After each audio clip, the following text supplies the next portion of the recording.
make sure my audio is coming through. Or let me make sure my microphone is enabled.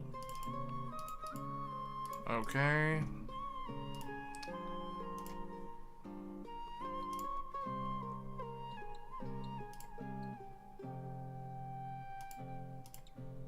Why does it always show like the same thing? I need to change the thumbnail.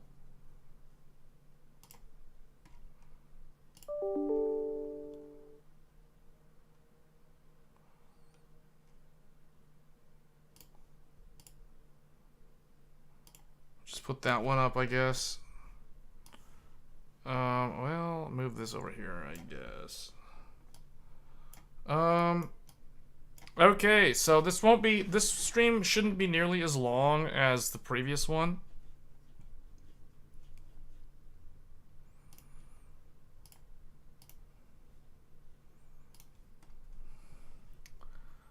I need to do my Genshin Impact dailies, but I'll be monitoring the chat while doing that. Actually, I need to move this over here.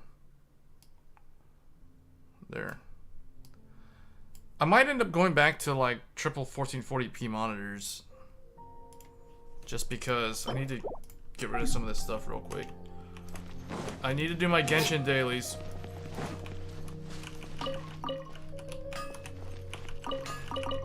And we'll talk about the, hold on, is the game listed? Oh, the game's not. These parts are safe for sure. I'll just put that. Let's see. Trying too hard. 13900K.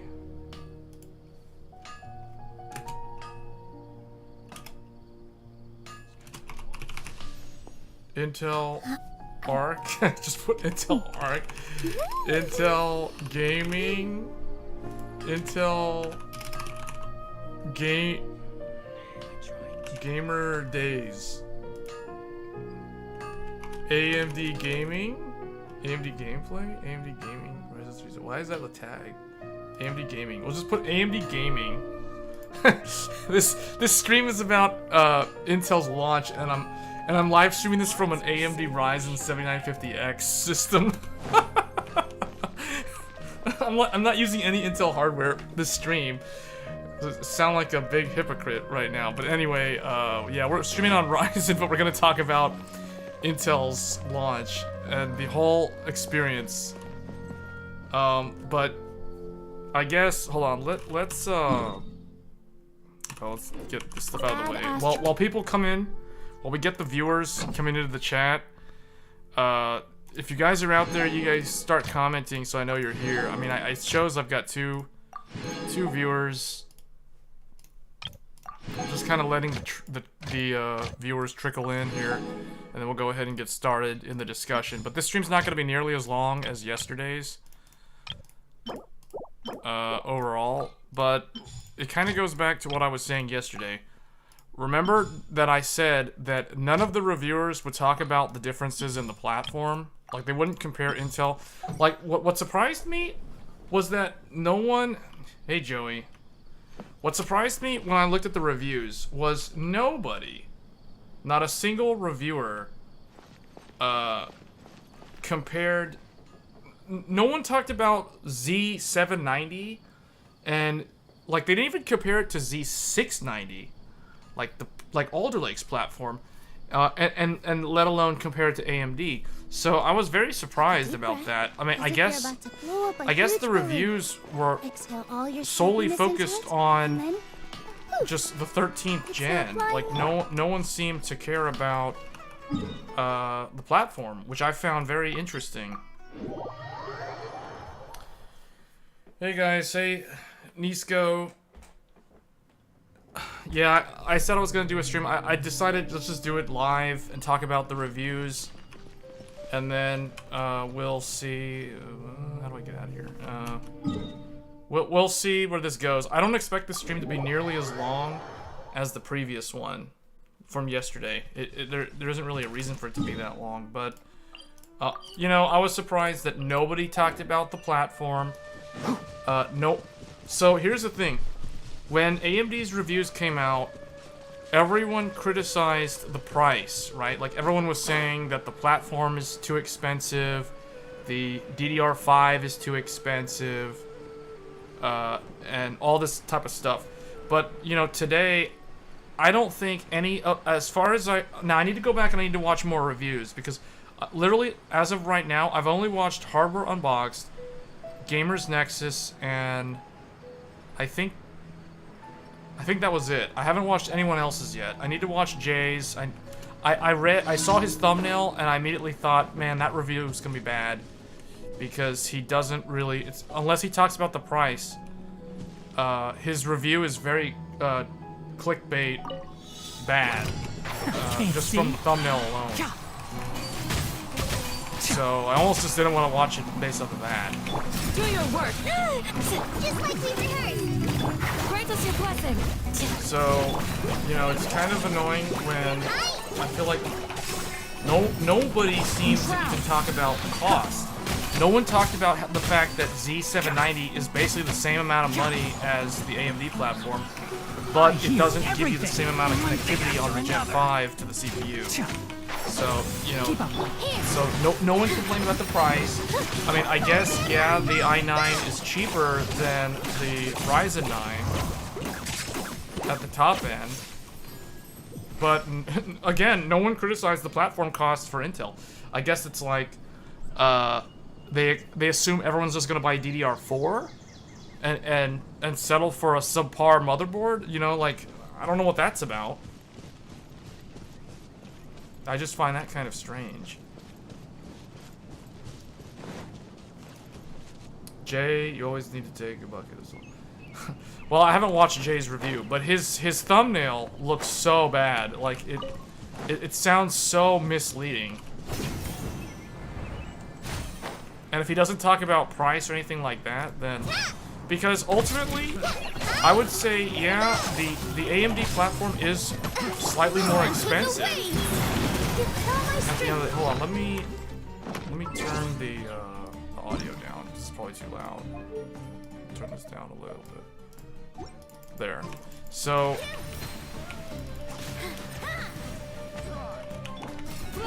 It's weird, because it's like... The thing is, if you want a comparable experience to the AMD platform, so basically if you want Z790 to match X670E, you basically end up spending the same amount of money. And then even then, there's still the caveat of those resource sharing limitations that happen on the Intel motherboards. The hunter. So, Excuse me. even seen... Enshroud. Keep up. Yeah, like why did nobody do motherboard reviews? I guess they assume that there's, well, I mean, I guess in their defense, when you look at it, Z790 really isn't that much different from Z690. So I can see why they're not really quick to do motherboard reviews. I assume they'll probably get around to them. I'm pretty sure the guy in the UK, Overclock 3D, I think, or Overclock, yeah, OC3D. I think he'll cover them. I think I saw like one news feed, or I got one notification of one of his videos. I think he did like the ROG Strix or something. But yeah, no one talked about the motherboards. No one talked about the fact that Z790 costs the same as X670E, but you're getting like 16 Gen 5 lanes as opposed to 24 on AMD. Really weird. But the thing is, at the end of the day, the i9 from Intel and the Ryzen 7 or the Ryzen 9 from AMD, they're not really meant to be gaming CPUs. The fact that so much of the review, I feel like so much of these reviews weighs so heavily, they put so much emphasis and weight on gaming performance, when at the end of the day, like as Gamers Nexus review showed, the Ryzen 7 7700X oftentimes was like literally right up there with the i9 and the Ryzen 9. In some cases it was faster than the Ryzen 7950X, and that's because it's a single CCD. So, you know, one of the things that I'm thinking of doing is I'm thinking of taking the Intel i9 and turn off all the E-cores and literally run it with just the 8 P-cores, which is basically how I ran my i7 12700K pretty much almost the whole time I've had it, as an 8-core 16-thread with no E-cores. And then likewise, I'm thinking of taking the 7950X and turning off one of the CCDs, effectively turning it into a 7700X, and comparing how they both compare when you do that, to see what happens when you do, like... Now, granted, I could probably just go watch a, well, you could probably go watch like a 600K i5 review, but even then they're gonna have the E-cores on, so I don't know. How come none of them did any? All I saw was from a small channel doing motherboard overviews, and there are no hardcore reviews on motherboards anymore. Yeah. I mean, it's... I feel like I was just kind of disappointed with all the reviews, you know, like... It feels like everybody bashed on...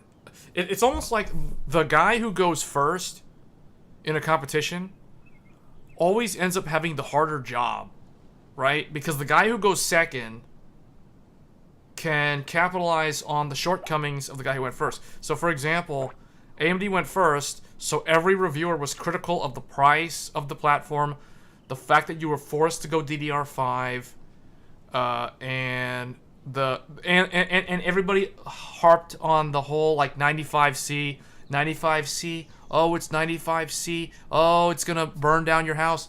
You know, like, man, that sort of stuff is so ridiculous. It's so overblown, and it's so, like, such a non-issue that, like, has anyone ever used a laptop before and tried to render a video on a laptop? Like, has anybody actually looked at how hot the laptop's processor gets when you're pegging the cores at 100% load? Like, man, when did people become so stupid when it came to computers? That was my takeaway when I listened to them talk about the Ryzen reviews.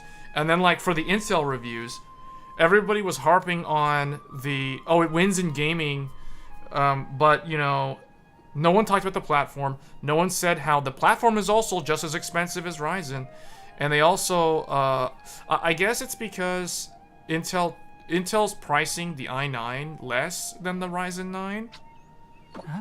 Like 32-thread versus 32-thread, the Intel is cheaper. But the way I see it is it kind of has to be cheaper because it's 300 watts. 300 watts power draw. Come on, guys. This is basically like the... Intel's i9 is like Vega 64 versus the GTX 1080. And where the GTX 1080 in this case is the Ryzen 9. Like, no one seems to be able to put two and two together and figure this sort of stuff out. It's just kind of irritating to watch the reviews. This is the reason though, like when I watch reviews, I honestly don't care what they think, because I'm the type of person that I already know what I plan to do. If I'm gonna buy something, I'm just gonna buy it. I don't care what like 100 reviewers say about it. If I'm gonna get that product, I'm gonna get the product. It doesn't matter like what they say. You know, they don't have any authority in my mind as to what they're saying. The only thing that the reviews do in my mind is they validate certain performance metrics that they either validate or they invalidate performance metrics that the manufacturer showcased, right? So, like, for example, when Intel shows a bar chart showing the i9 winning in this or that, or tying in this or losing in that, and the same thing with the Ryzen stuff. When AMD shows that Ryzen wins in this and ties in this and loses in that and wins in that, like, what I expect from the reviewers is to literally just kind of prove if those statements is true or false. That's all I need them to do. I don't need them to do anything more. Like, yes, I want to know the power consumption, because that's good to know. I want to know, like, the operating temperatures, what kind of cooler is going to be needed.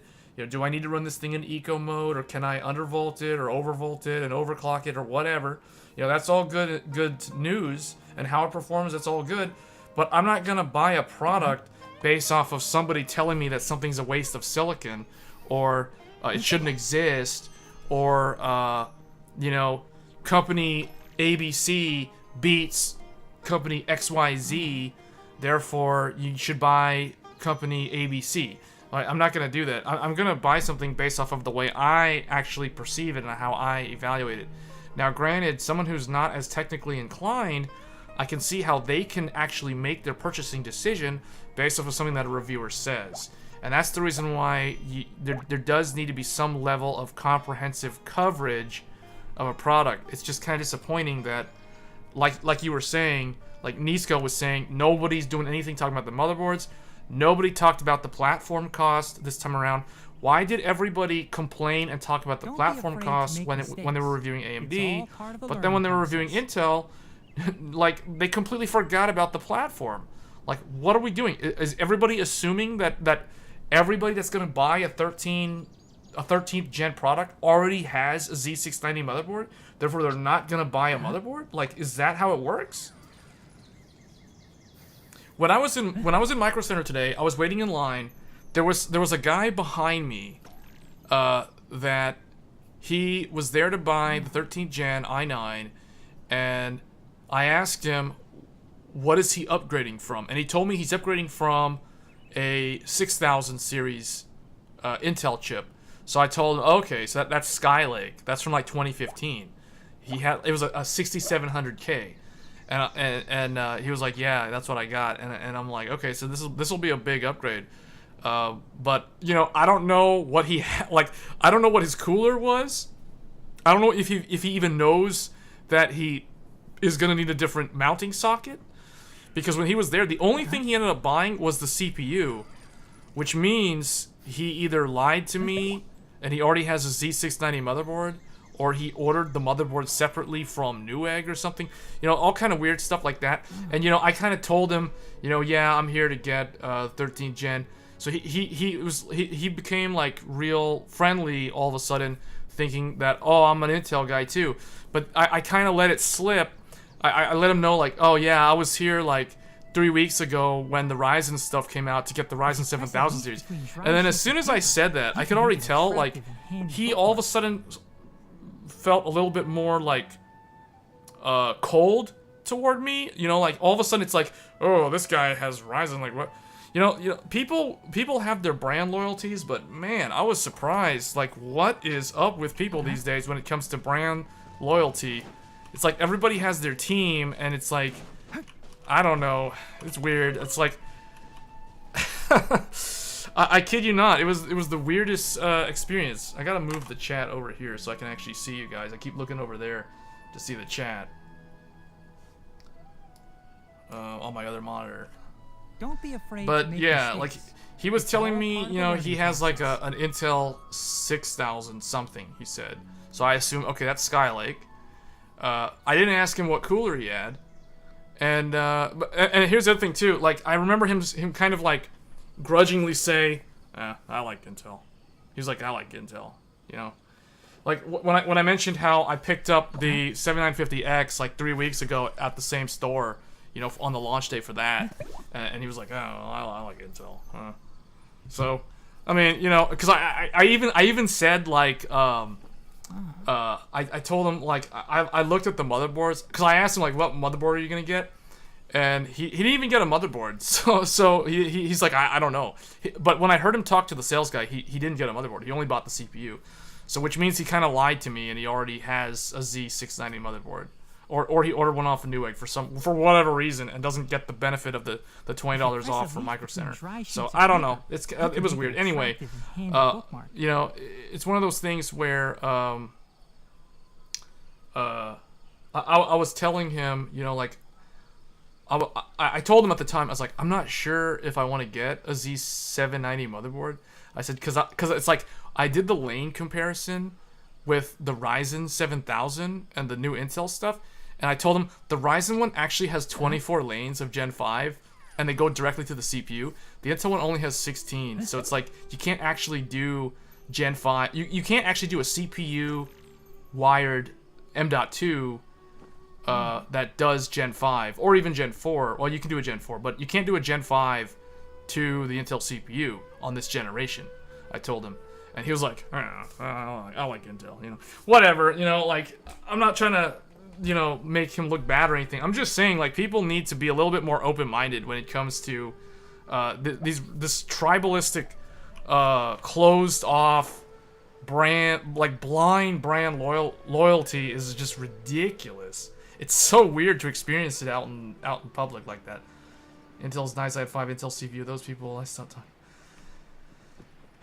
Yeah, and it's like he didn't like say anything bad about AMD or anything, but you know, when people automatically assume that AMD is inferior and bad, you know, my question to them is, have they ever used an AMD CPU? Like, because it's like, what makes them think that AMD is bad? You know, like, do they have any experience using the product? Like, are they qualified to even make that judgment?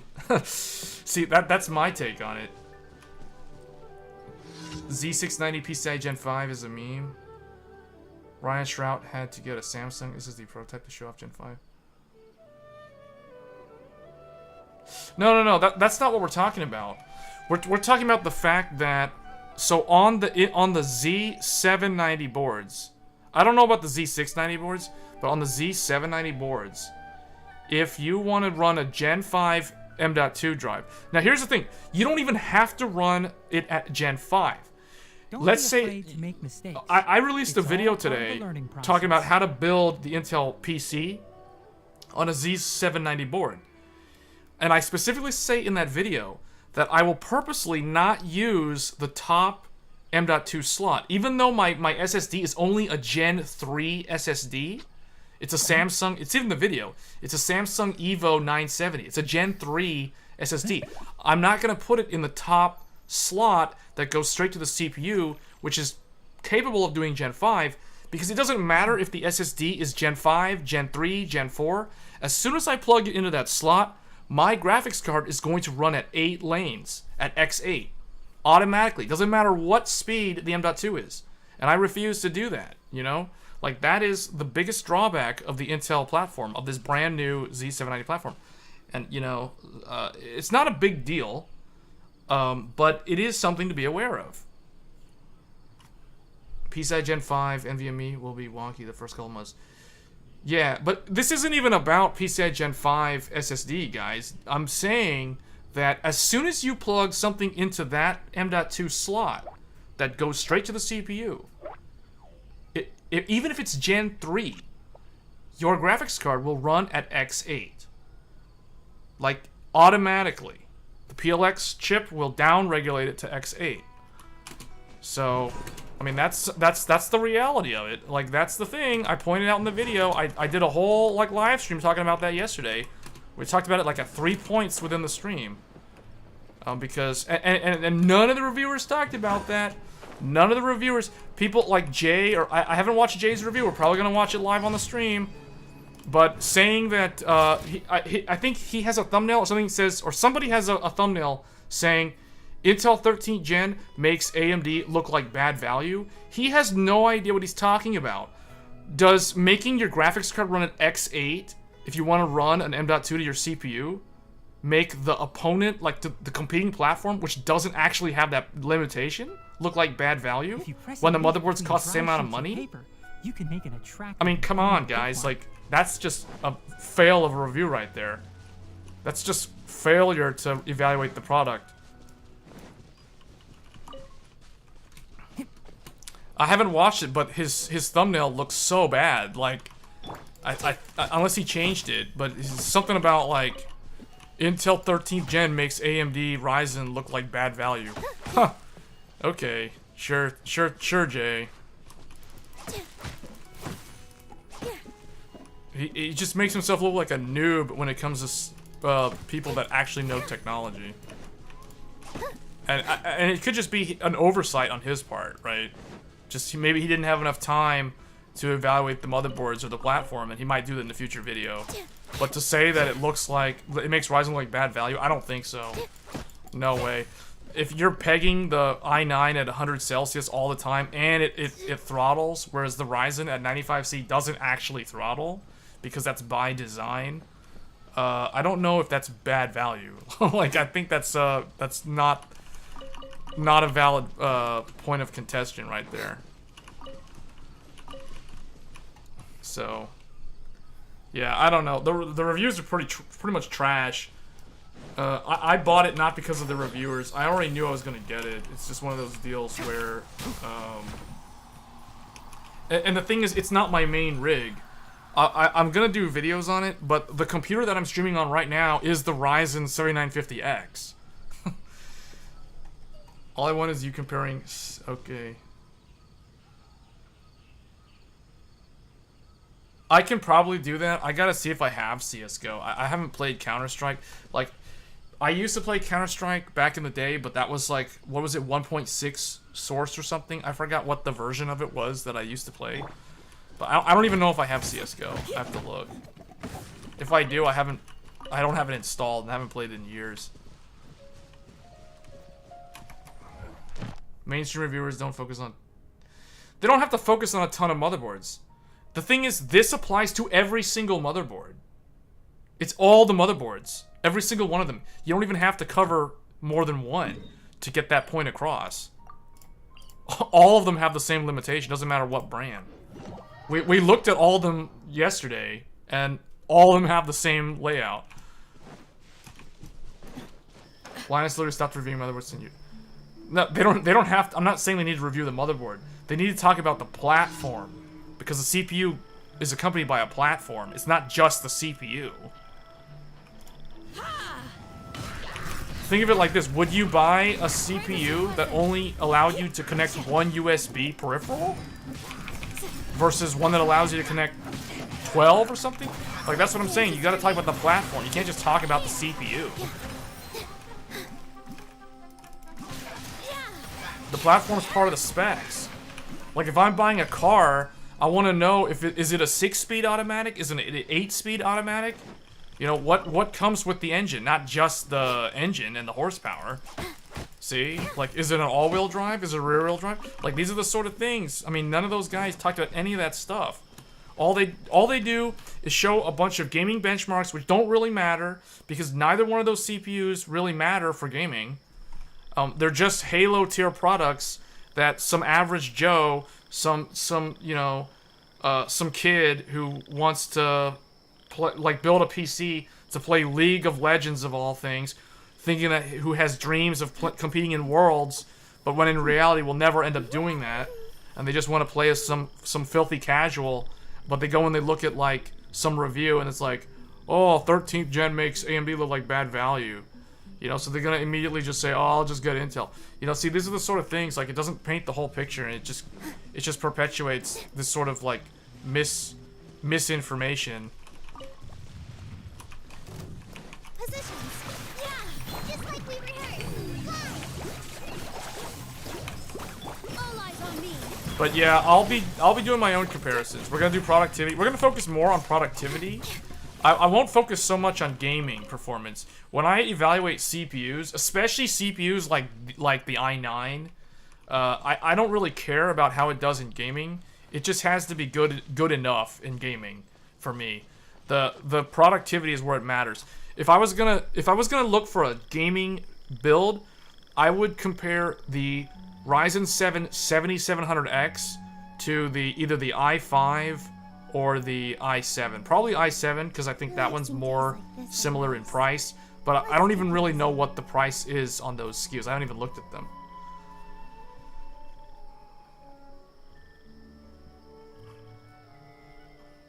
There are motherboard reviews for AMD's stuff. There's a channel on YouTube, so there's a really good one. It's called Build or Buy. The guy who does, so his content is about the motherboards, but it's not focused on gaming. He doesn't do anything related to gaming at all. Everything that he focuses on is all production. It's all professional, high-end, like, basically, like, if you're using your computer for work, That's what his focus is on. It's not about gaming. It's not about who has higher FPS. Like, so usually when it comes down to reviewing a product, he'll do an overview on a motherboard specifically, because the motherboard matters a lot more than the processor when it comes down to how many Thunderbolt peripherals can you connect. Does it even have Thunderbolt? Does it even have the ability to add a Thunderbolt add-in card? What is the PCIe expansion layout? Is it X4 and X4, or is it X4 and X2, or you know, whatever? Like is it does it support bifurcation, like 4x4x4x4? Those are the sort of things that he covers, and it's extremely in-depth technical stuff. So the channel's name is Build or Buy. It's probably the best one that I found that goes over motherboards. Like, it's super in-depth, and his videos are very long. Ryzen i9 this year seems insane for productivity. Waiting on that and OBS to see what the new preset tuning code is this time. Oh, you mean for quick sync? Talking about quick sync, because honestly, I think the quick sync encoder on 13th gen is exactly the same as the one on the Intel Arc. The Arc GPU. So whatever he showed in the video on Arc is what you will see in the 13th gen. Probably on a smaller scale. So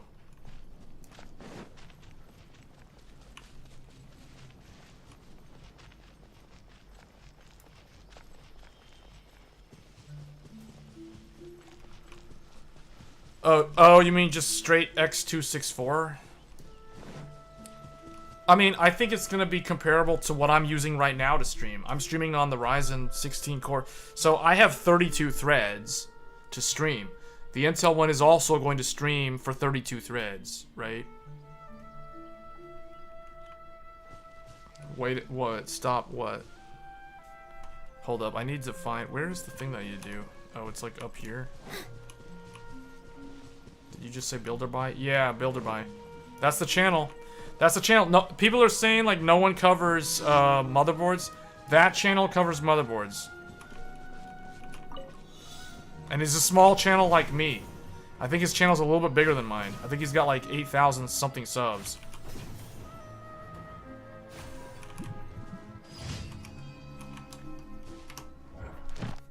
No, I didn't misspeak. I'm not talking about BuildZoid. BuildZoid covers motherboards, but not in the same context. BuildZoid only focuses on overclocking, and he only looks at the VRM. He doesn't care about PCI expansion. He doesn't care about Gen 5 or Gen 4. Build or buy. Build or buy is the complete opposite of BuildZoid. BuildZoid always overclocks and pulls insane amounts of electricity from the wall.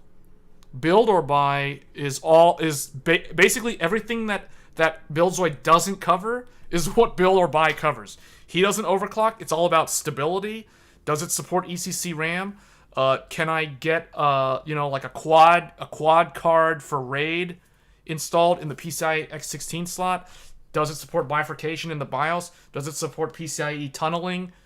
You know, those are the sort of things that build or buy focuses on. So if you're looking for that sort of info, that's the channel to check out. But my channel, I will do that sort of content as well.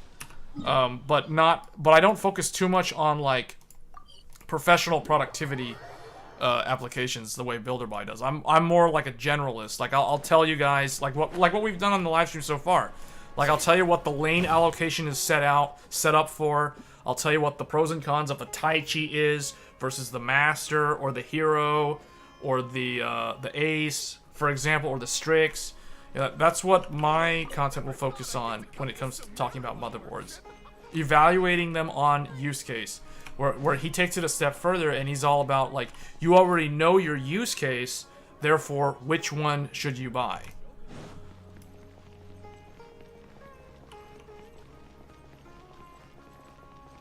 So, alright, let me go turn my dailies in. I think we're done with this. Oh, I think I have to use up my resin. I got too much resin. Add Astra. Thank you for But yeah, the mainstream tech channels on YouTube are kind of disappointing in recent months. Like they don't really go in depth, and they don't really I don't know. Maybe it's just their content doesn't really appeal that much to me anymore. No, just, okay, the way you can find his channel, type build or buy, one word, no space, and you'll find it. Yeah, it's small, it's hard to find.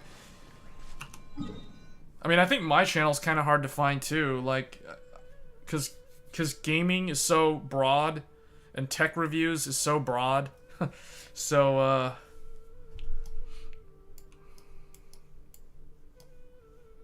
I don't know what I should be doing here. I guess let's farm artifacts. I don't know what else to farm. Yeah, but see, he just went through like all the AMD motherboards. You found me from my ARC review on the Intel. Oh wow, okay. So you actually found me from the Intel subreddit. Okay. Wow. That's cool. I didn't think anybody on Reddit paid attention to any of my stuff.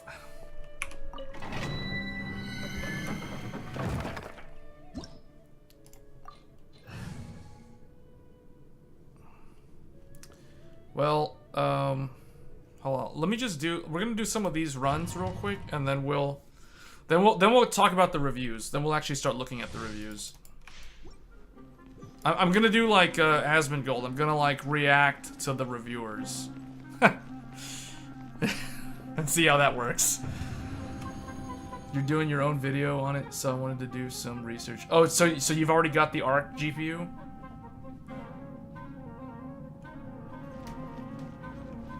'13 Gen in YouTube yesterday, and you were live. Oh, you know, the same thing happened to me when I was looking up the RTX 4090. I discovered Well, I mean, I already knew about his channel, but I remember typing RTX 4090, and this was like on the eve of the launch, and UFD Tech was live, and they literally like live streamed the whole launch experience, including the 4-hour drive to Micro Center.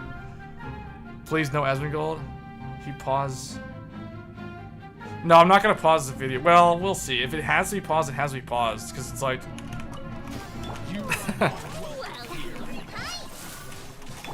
We shall prevail. Let's see. I wonder, like, how does your why is the bloom stuff not working?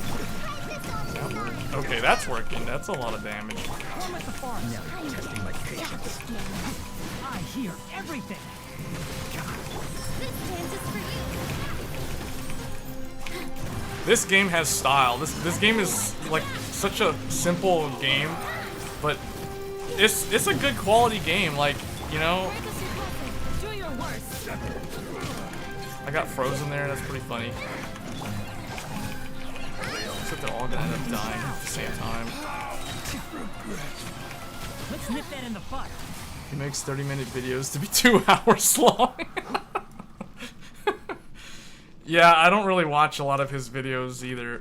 Like, the only time I ever actually watched him was back in 2019 when WoW Classic was coming out.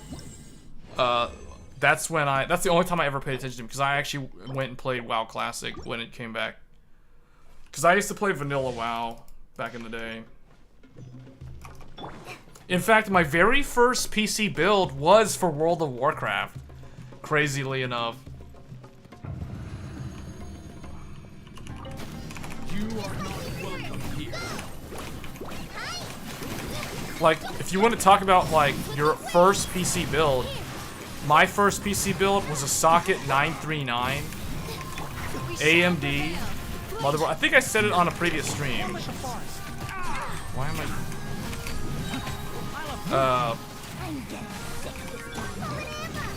yeah, my first PC was AMD back in the day for WoW.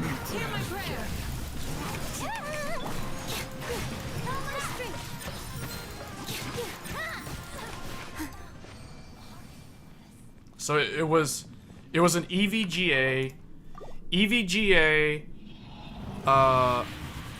motherboard for an AMD Socket 939 with an Enforce 4 chipset made by NVIDIA for AMD. and it supported SLI. The motherboard supported SLI. It was like Enforce 4 SLI made by EVGA, and the graphics card that I got to put in it was an ATI Radeon X850 XT. So I had an ATI Radeon graphics card in an NVIDIA chipset motherboard with an AMD CPU, and the motherboard was made by EVGA. That was my very first computer. That was my very first build. Yes, that was it. I think it was the 133 KB NF. Yep, that was it. How badly was AMD? It was a slaughterfest. It was so AMD was so much better than Intel in that era that if you were to go and look at Anantech or GameSpot.com or IGN.com, and if you were to look at their test setups for reviewing World of Warcraft or the first Guild Wars, all of their review PCs, all their gaming PCs that they used in their reviews were all AMD 64 systems. All of them. There was like one Intel Pentium 4 test system, but pretty much all of them were running AMD. So back in that day, and my first summer job was working at Fry's Electronics, and I remember feeling sorry for Intel, like, because all the senior sales guys would like talk so much smack about Intel and Pentium 4 all day, and they would just straight up push customers to AMD Athlon 64X2 or AMD Athlon 64 single core. Like my first CPU was an AMD Athlon 64 single core. It was 3200 plus was the number. But yeah, that was it. I played WoW on that. And then I went to college with that thing. That thing got me all the way through college. I had that PC. I ran that PC all the way until some of the capacitors on the EVGA motherboard were basically like starting to peel and like break at the top of them. But the board still worked, and it had a chipset fan. It had a small little chipset fan. I'll never forget that motherboard. In fact, I still have the motherboard somewhere in storage today, somewhere. And I still have the CPU, somewhere. Like I don't know where it is, but it's somewhere. I still have it. And the DDR1, it was DDR1 memory, or DDR memory, not DDR2. It was DDR1. I never actually owned a DDR2 system, so I went from that old system, and I jumped all the way to DDR3 on AMD. And I'm gonna do a video when I do my rendering comparison of these two big boys right here. I'm gonna talk about my past builds in the intro. I plan to talk about them. I'm gonna show like I still have the box. I don't have the original box for my very first AMD CPU because I don't know what happened to it. It basically like crumbled, or I tore it open when I first bought. I didn't know how to take care of things back then. I mean, I was a kid. I was stupid back then. So I don't have that box, unfortunately. I really wish I held onto that box for vintage collector's reasons. But I have like my second CPU box. It's an Athlon X2 DDR3, and that CPU was basically trash. So I went from that to a Phenom 2 X4 Black Edition, very famous AMD CPU. And then from that I went to FX. Actually, no. No, that's not right. I'll talk about this in the video, but basically I went from, hold up, let me go heal first, and then we'll come back here. But my second CPU was an Athlon 2 with DDR3. It was socket AM3. So yeah, I went from socket 939 all the way to socket AM3. Then from AM3, I went to Intel. My first Intel CPU was the Ivy Bridge i5 3570K. In fact, I have videos on my channel if you guys look up my old videos of Intel versus AMD or AMD versus Intel, you will find a video where I compare the i5 3570K to the AMD FX 8350. Because what I ended up doing was, back then, I had the Phenom, and then I wanted to play Guild Wars 2, and this was in 2012. So this was literally 10 years ago was when this was happening. So 10 years ago, I bought my very first Intel CPU. It was an i5 3570K. Because I was disappointed with how the Phenom was handling Guild Wars 2. Because 10 years ago, Guild Wars 2 was a new MMO. So that 10 years ago was when it came out. It was 2012. So I got the Intel because I was looking at like what people were saying about Guild Wars performance, and everybody was saying how it uses Intel compilers. You gotta have an Intel CPU for that game. It's DX9. It runs like trash on any older hardware. So at the time, the options were either Ivy Bridge or Sandy Bridge or AMD FX Bulldozer. And we all know how Bulldozer was not good. But in 2012, 10 years ago, October 2012, was when AMD launched the FX 8350, also known as Vishera, or Pile Driver. Yeah, I think it was Pile Driver. So they launched Pile Driver, which was basically the successor to Bulldozer. So you know, like, I've been through the whole ups and downs of AMD's history. Like, when I first got into building my own PC, AMD was at the top of its game. They were basically the king, and Intel was basically down in the dirt. But we all know the story of how Intel literally just floods the OEM market with volumes and volumes of CPUs for Dell and HP and all the pre-builds, and also in mobility and laptops. So that's the reason why Intel was able to maintain market share, even though their products were inferior to AMD at the time. But anybody who was in the know, anybody who was actually like technically inclined and knew what was actually the thing to use, they all went AMD. Just it was kind of like a secret thing, right? You were either in the know and you went AMD, or you were just some scrub or some normie and you just went Intel because you didn't know any better, or you just bought a pre-built, right, from Dell or something, right, or Best Buy or whatever. So that's just the reality of how it was at that time. But then fast forward to when I got my second PC, it was AMD based as well, because when it came time to buy my second, or not buy, to build my second PC, when I was buying the parts, I bought an Athlon, because, you know, I had an Athlon. I assumed, okay, I'll just get a new Athlon. I bought an AM3 motherboard, but I was disappointed with it. So literally, like, and I built that PC. I had that PC for about 3 years. So it was like 2009 through 2012. In 2012, Guild Wars 2 came out. I wanted to play Guild Wars 2, but we all know how, you know, the performance was bad on Phenom. So I was like, okay, I'll get an Intel. So I got the i5. What game is this? This game is called Genshin Impact. It's a free-to-play, open world service. It's like a live service-based game. So it's basically like playing Final Fantasy. It's also a multiplayer game, so you can invite your friends, and like up to 4 of you can co-op together in the game world. You can visit your friend's world. Everybody has their own instanced world. So it's not like an MMO where people see each other on the screen all the time. So it's a little different. It's kind of like Final Fantasy or like an old school single player RPG. There's like a lot of different characters in the game. So see, like, this is my party that I'm using right now, but I can change them out. See, like, there's a lot of different characters and stuff that you can throw in there. So it's a cool game. It's relatively easy to play. It doesn't take much time to play. I just log in, do my dailies, and that's typically it.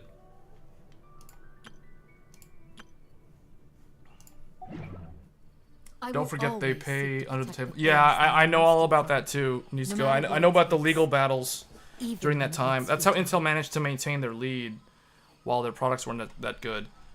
But, you know, like, we all know what happened in 2006 with Conroe. And that's when AMD basically lost their position as the industry leader. And then, oh, that's cool. She likes the look of the game. Yeah, it's a really nice looking game. It runs really well too. It can run on a potato. It can scale up and down really, really well, almost like a game made by Blizzard.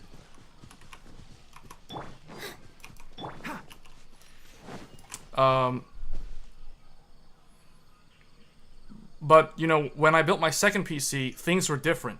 Intel was in the lead, and AMD was on its back foot, and it didn't really have that good of an option. So I got the i5, and I'll never forget when I first started playing Guild Wars 2 with the i5. I was blown away with how much better the minimum FPS was on the Intel. The third gen Intel i5. Don't be afraid to make Yeah, mistakes. like I said, yeah, it scales really well. It also is on the PlayStation. You can actually play this on the PlayStation 4 or the PlayStation 5. So it's a huge game world. There's like a giant map. The way they're doing it, so the game came out in 2020. Like, the game literally came out in the midst of the pandemic. And they had two nations. So there was the nation of Mondstadt, which is supposed to be based off of Germany, I think. And then you have the second nation, Liyue, which is based off of China, ancient China. And then, so those were the two nations in the beginning. Then last summer, they added the third nation down here, the island nation of Inazuma, which is basically based off of Japan, or historical Japan. So it's like an island nation here. It's got all these different islands. And then just recently, in August of this year, they added the fourth nation, which is Sumeru, which is based off of it's like Middle East. So it's got like the Sahara Desert style region, and then it also has a rainforest region. It's kind of like India. So it's basically like India and the Middle East.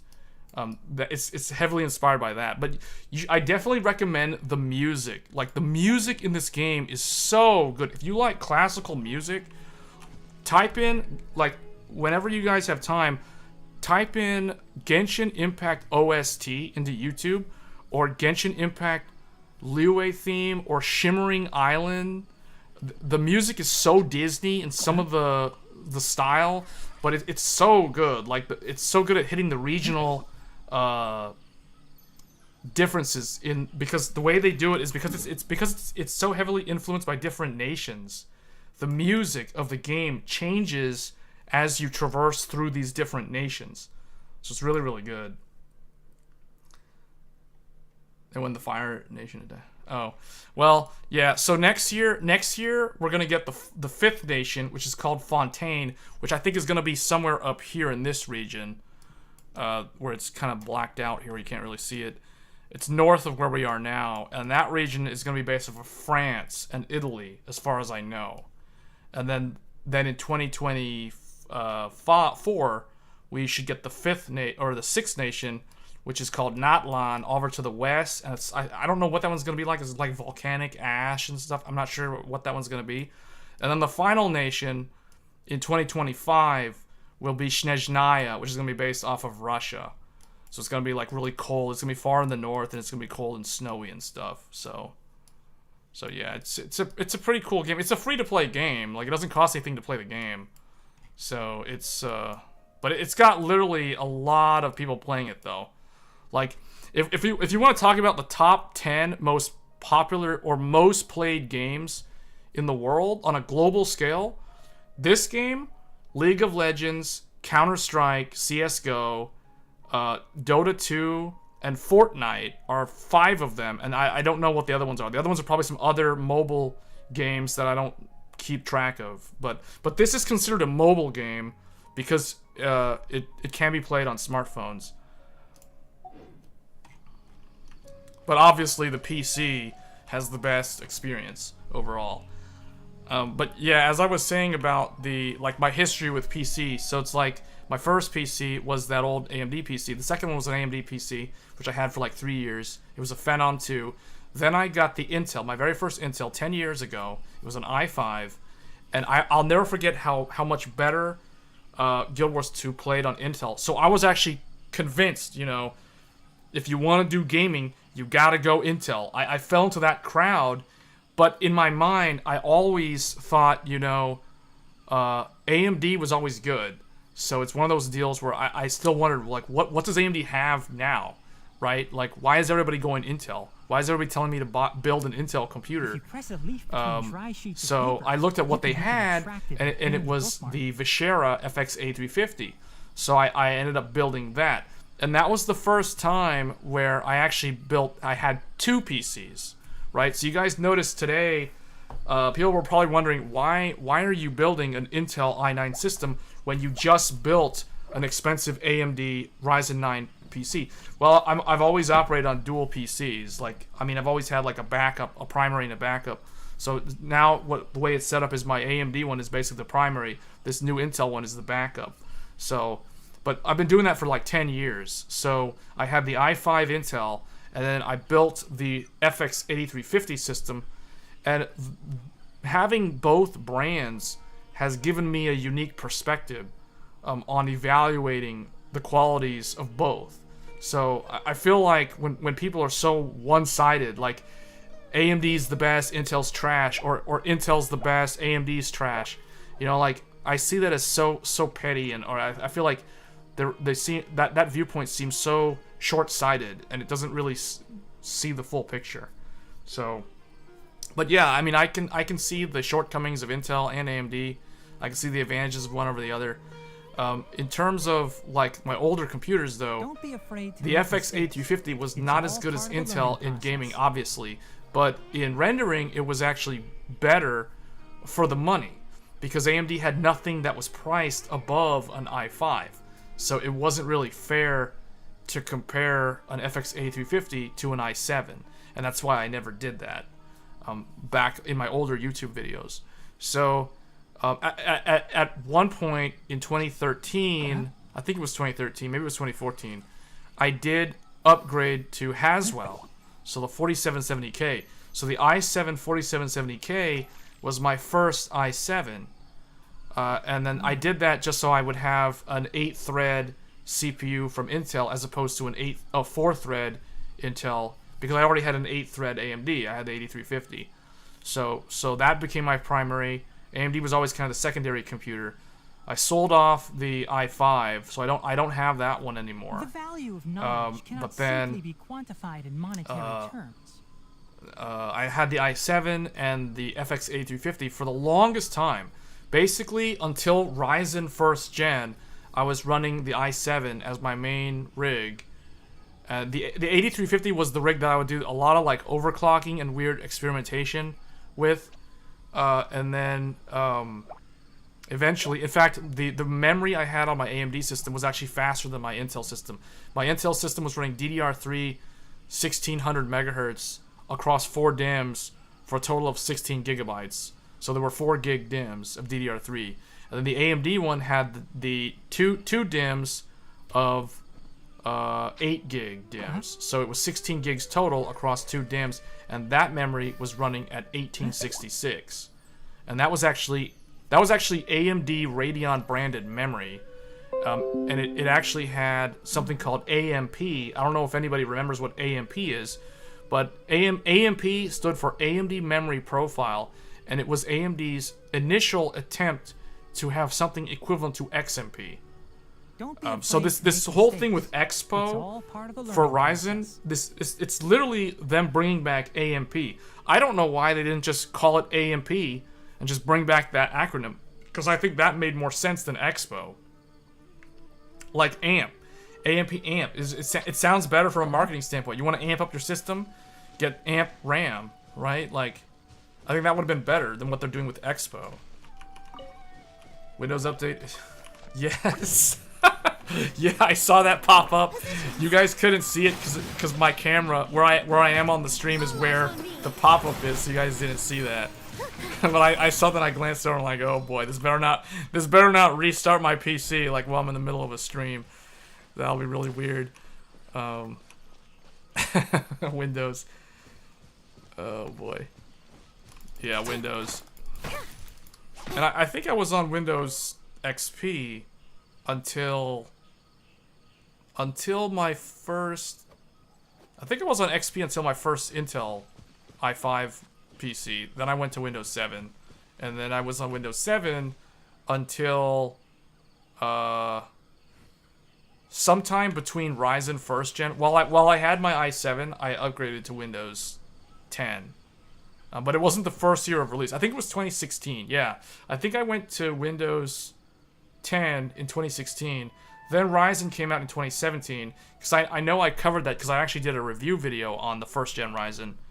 And then Ryzen became my primary PC, and my old Intel Haswell became my backup PC. And I retired my FX A350 system.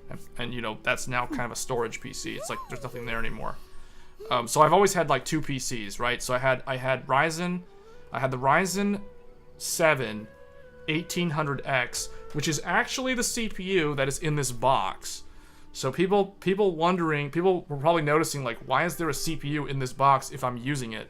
Well, this is the old first gen Ryzen 7 1800X. I put it inside my Ryzen 9 box just to keep it in there so I could see it. So anyway, that's the first gen Ryzen, and then that became my primary computer. Intel became my secondary computer, and ever since that time, AMD has always been my primary computer.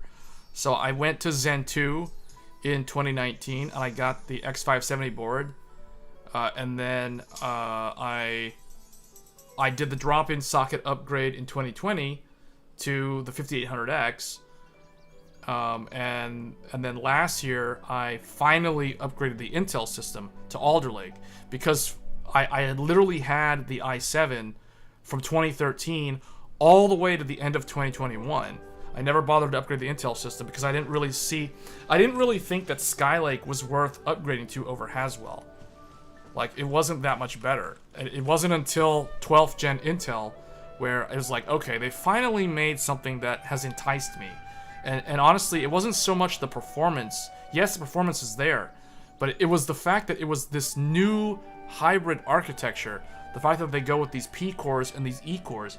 That's what finally convinced me to upgrade my old ancient Haswell Intel system and finally go with that. And the thing is, I didn't even have to buy memory because I already had DDR4 from Ryzen. So I took 2 of the DIMMs out of my Ryzen system and gave it to the Intel system. And now that I've retired, and then I eventually got 2 more DIMMs, so that's why I have 4 DIMMs in the Intel system. But actually, no, that's not right. Yeah, there's 4 DIMMs in the Intel system because I retired the Ryzen system because I have DDR5 on the new Ryzen system. So that's how that works.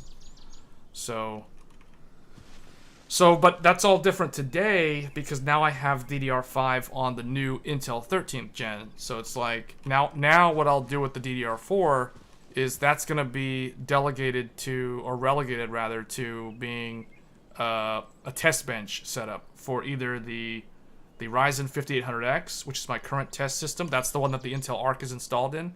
And I've done pretty much all the Intel Arc content using that system.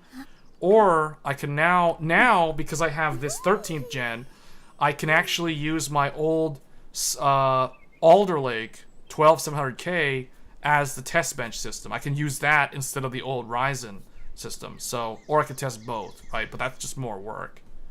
So it's good to hold on to the old systems. I mean, I've learned that.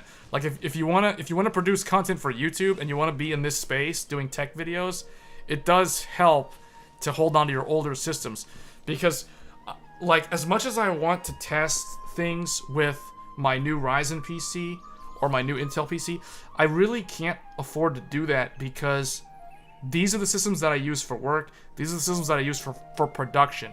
So all the video editing, all the stuff that's done in post, all the writing scripts, all that kind of stuff. I can't be messing around with my daily driver, you know, testing ARC, looking for bugs, you know, shooting like benchmark videos or benchmarking, right? You can't really do that on your actual work machine. So that's the reason why it's good to use my old system. So I guess in my mind, this strangely enough kind of justifies the fact that I went and bought a whole new Z790 motherboard, even though I didn't have to. So now I can actually use my old Z690 as a test rig. So it all worked out in the end. So, because it's like any hope of me buying the 4090 is basically gone. I realized that today. because I was going to try to get one of those, but when I was at Micro Center today, I was like, "Do you guys have any in stock?" And he was like, "No," and I was like, "Okay, I figured." And then I was thinking, well, I'm here to get the 13th gen, and I have a ghetto Z690 motherboard that's DDR4, and I was thinking to myself, how would that look if I review the Intel 13th gen on a DDR4 motherboard and show it off compared to the Ryzen when I went and put like DDR5 on Ryzen, although granted that's the only option. And then I'm basically putting Intel on the second class citizen solution, DDR4, no bells and whistles, you know, bare bone VRM, etc. You know, like how is that gonna look to people who watch my videos? It won't make me look legitimate. So I was like, I might as well just buy a proper motherboard with a proper VRM and do this correctly. So yeah, but obviously certain reviewers did not do this correctly. They did not test this properly. They tested DDR RAM at different speeds. They included DDR4, which is fine, but they did include the DDR5 results. So, but they didn't show the correct speed. You know, I gotta go back and look at what Gamers Nexus, what the RAM speed was on Gamers Nexus test. Wait, did I already collect the stuff? All right, so let me go ahead and buy. So the reason why I'm using this character is because she's the new character. She's the new character for this 3-week cycle. This whole group that I'm using, for those that are interested in the game itself. So these characters all are characters from the nation that we're currently in here, the Sumeru nation. So and when I tend to showcase the game, I want to showcase the local characters from the nation. Because if I was going to show, you know, for example, characters from Mondstadt, like I would have to build, like, okay, see, these characters here are all Liyue characters. So these, but if I was to change it to, say, We may leave at any Jean, Let's go. Diluc, who else? Keep Child, your eyes wide open. Tartaglia, and who's the other one? And Kaya, right? Like if I put these characters in, I'm looking these are all forward to Mondstadts. Well, okay, he's not a Mondstadt, so that's a bad choice. Let's pick somebody else, like Razor. We're going to hunt. If I put these characters in, now I'm running like a Mondstadt party. Not that that matters. I mean, you can like mix and match. You can run, you know, like a Liyue character with a Mondstadt character, and you can probably throw in like a character from Let's go. well, Time that's is another against us. Liyue. What's another one? Let's go gather some Sumeru, samples. Liyue, and what's the other one? Oh, Inazuma. Prepare to move out. Basically, you can have like mix and match like this, but you know, it's a cool game. Like this is all so fishy to me, knowing what Intel is capable of. Huh?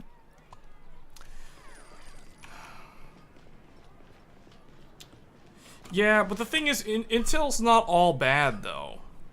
Intel has contributed to the industry in a positive way, and I think one of the most recent things I can think of is Thunderbolt 4, because initially Thunderbolt 1 and Thunderbolt 2, Intel developed Thunderbolt, and then Apple licensed the technology to use in their Mac and their Apple computers.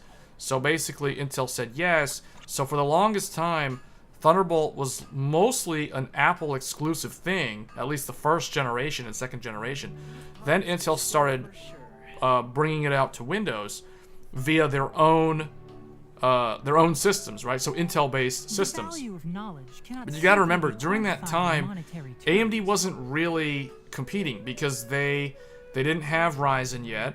All they had was Bulldozer, and that could only compete with the i5. So they didn't have anything that anyone looked at to pay attention to. Now, fast forward to today, where Ryzen is so competitive with Intel that you actually have AIB partners and OEM builders and system integrators who are getting demand to build to add Thunderbolt to AMD processors. So probably Threadripper was probably the biggest contributor to that that whole argument in favor of bringing Thunderbolt to AMD. So what Intel finally did was they basically donated a lot of the Thunderbolt source code for the signaling profiling and the firmware to USB. And that's the reason why USB 4 is backwards compatible with Thunderbolt. And that's the reason why you can now buy an AMD motherboard, like I've just shown in a previous video earlier this week. You can take an AMD X670E motherboard, and even some X570 boards, and you can install a Thunderbolt add-in card that has an Intel controller on it, and it will work fine on the AMD motherboard, as I've proven in a recent video. So, you know, that's a good example of Intel doing something good, because now you're not locked into a particular CPU vendor if you want a technology that vendor made. Unlike a certain company in the graphics world that we all know who loves to make proprietary technologies that don't work on anything but their own hardware. Huh? Apple has a big hand bringing Thunderbolt to AMD. In what way? Because Apple doesn't use AMD processors. So I'm not sure where you're going with that thought about Apple being the big player in the whole Thunderbolt thing. I think it's really USB. It's the USB forum in general, which is responsible for it ultimately coming to AMD. But, you know, some people would say, oh, AMD doesn't want to pay the license fee to use Thunderbolt from Intel. Well, I mean, that's partially true. But I think if there was enough demand for it, I honestly don't think it's up to AMD for that. I think it's more so the manufacturer of the motherboard. Because all they have to do is buy the chipset, the Thunderbolt controller from Intel, which is what Asus and ASRock did for the Crosshair and the Tai Chi. That's why the Crosshair Hero and the Tai Chi from ASRock have Thunderbolt in them. It's because they included the Intel Thunderbolt controller on an AMD motherboard. So, yeah, I don't really know if AMD has anything to do with it. And I don't know if Apple has anything to do with it either. Yeah, Apple banned NVIDIA, but I don't think that has anything to do with Thunderbolt, though. Because that's more like the graphics. That's the GPU. Okay, let's spend this resin down so I can get this thing back down to 0. We got too much of this stuff.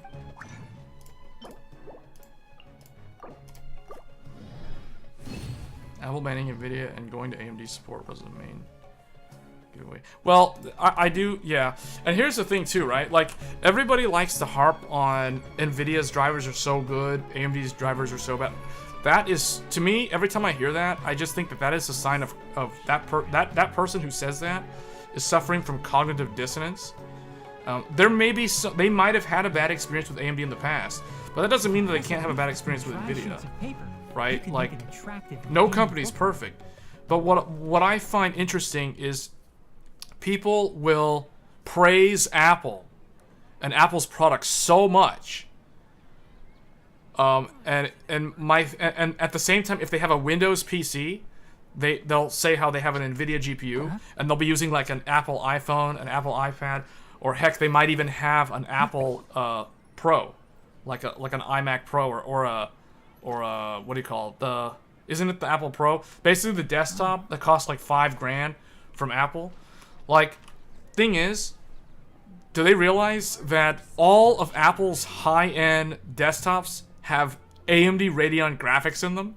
It's like they do realize that AMD's in Apple graphics, right? Like, and if they're bashing AMD, that means they're also okay on bashing Apple. Because if they have Apple and they bash AMD, that's kind of a, you know, like, what do you call that?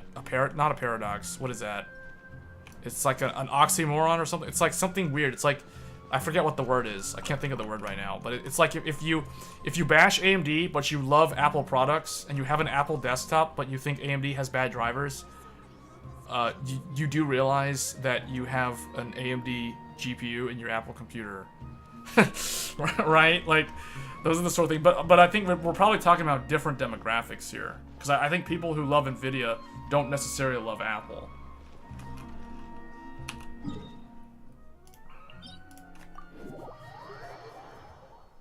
See, this game loads really, really fast on this SSD on a Ryzen CPU. So. And I'm not even running an M. My PCIe drive isn't even a Gen 4 drive. I'm using a Gen 3 drive.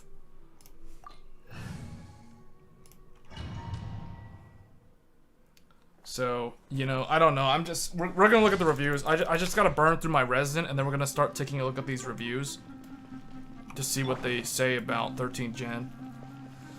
But like I said in my video, I'm afraid of the power consumption. I'm a little bit scared because I'm cooling this thing with a Noctua NHD14 air cooler, and this thing pulls 300 watts. And as far as I know, the Noctua can handle up to 250 watt TDP.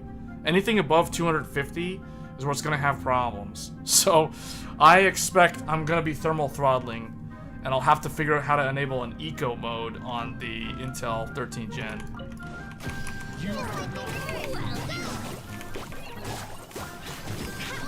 But see, I consider that a valid test. Like, me testing the Intel on a Noctua air cooler, it's not like that's a bad test. That's a valid test. Because as long as all variables are the same, there's nothing wrong with doing it that way. Like, it's one thing to test one CPU with 6400 RAM versus another CPU with 6000 RAM. It's another thing to test Noctua air coolers on both CPUs and then see what the results look like. That's what I'm thinking. I'm thinking that E-cores is probably going to be... Turning off E-cores is probably what's going to end up happening, which is going to be very, very disappointing because I was hoping that I wouldn't have to do that.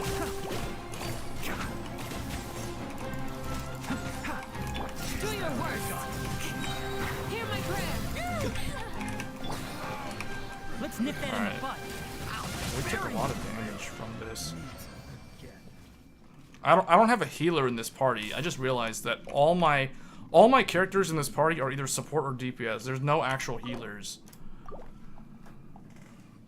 If I have to turn E-cores off, I'll do a video. I already plan to do a video of turning all 16 E-cores off and turning this into an 8-core 16-thread. But I'm also going to turn off a CCD in this CPU. So they're both going to be turned into 7700X CPUs. Because they both run DDR5 now. So. No E-cores, summers for everyone. See, honestly, I feel like E-cores... E-cores make no sense at all. But we'll see how that affects gaming. Because I already know from my own preliminary testing on Alder Lake, I know that my 12700K is faster with the 4 E-cores turned off. But now the thing is, now I have 16 of those E-cores. So it's like, I was okay with turning off 4 E-cores. Am I really gonna be okay turning off 16 E-cores? Like, turning off 16 cores sounds really, really weird. It's like, was that worth the money if you're just gonna turn off half of your threads?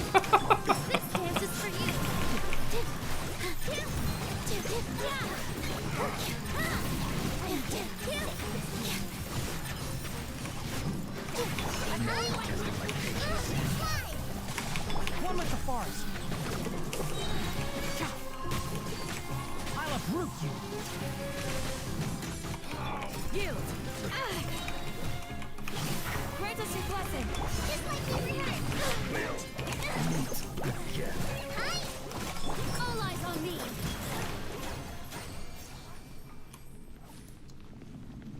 But I was reading that with Alder Lake, at least, when you turn off E-cores, something about the ring bus changes. I think the ring bus clocks higher when your E-cores are turned off. Now, I don't know, I have no proof of this. This is just me reading, like, on overclock.net or, like, different forums, trying to figure out, like, what's the right way to overclock these sort of CPUs. I have yet to do any content on overclocking AMD, but I do plan to look into that in the near future. I don't know which one I'll cover first, whether it be Intel or AMD, but I will cover them. But I'm probably not going to do much with overclocking until I get my versus videos out, meaning I still need to do my Intel versus AMD videos. We're going to do Intel versus AMD in DaVinci Resolve. We're going to do Intel versus AMD in, you know, probably some general productivity stuff like for video rendering, we're probably going to do Handbrake, DaVinci Resolve. I don't have Premiere, so I can't test Premiere. But I got to look through like what I have available to test.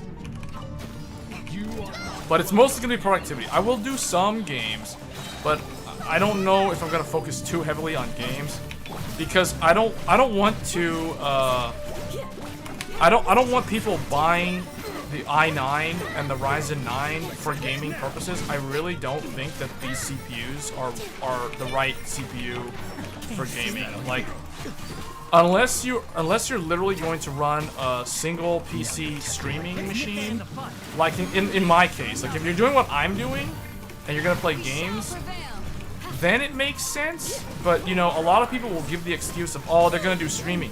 But are they really gonna do streaming? Are they gonna stick to it? Is anyone actually gonna watch them? Like, you know how many Twitch streams exist that no one watches? It's like, I'm not trying to discourage people that want to do that, but it's like they really, really need to build an audience first in either YouTube or some other way before they try to go to Twitch. Like, it's super oversaturated with too many people on that platform. I hear everything. Dance with the waves. Yeah. You'll watch a review comparing it later. I just realized that sword makes her movement speed faster. She runs faster than normal with that sword. You have to go super late. Alright, Niska, well thanks for stopping by.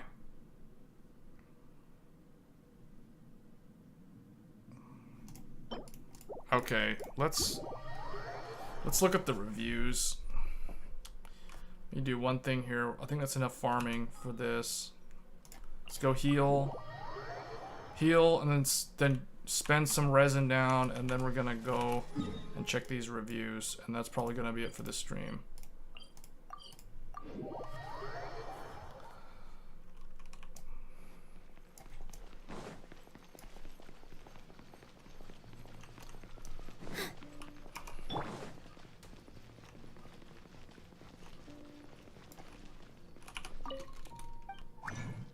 Okay, craft that one, and we're done. I think I'm done. I'm gonna have to do the event. There's a limited time event. There's 10 days remaining. I'll need to do that at some point. We can probably do that offline. Okay. Alright, so that's gonna be the gaming part of this stream. That's all I really wanted to cover. Just need to do my dailies. So now what we'll do is we will look at... is it this? The value of knowledge cannot simply be quantified in monetary terms. Okay, we'll just go to this page. Let me exit out of the game.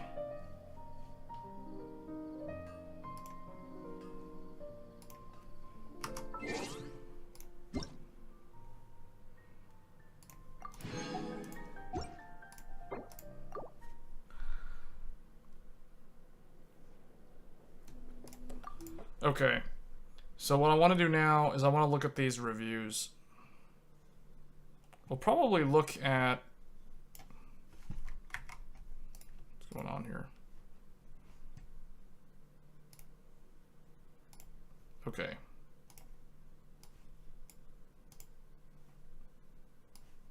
Alright, let me move this over. Alright, so this is the Tech Power Up review, or not review.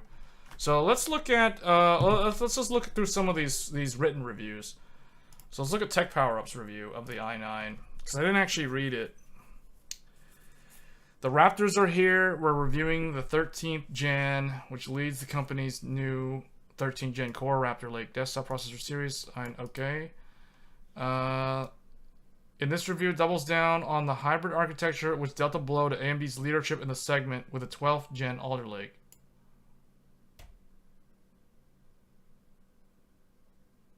What? Doubles down on the hybrid architecture, which delta below to AMD's leadership in the segment. With the 12th gen? That's weird. Why aren't they talking about 12th gen?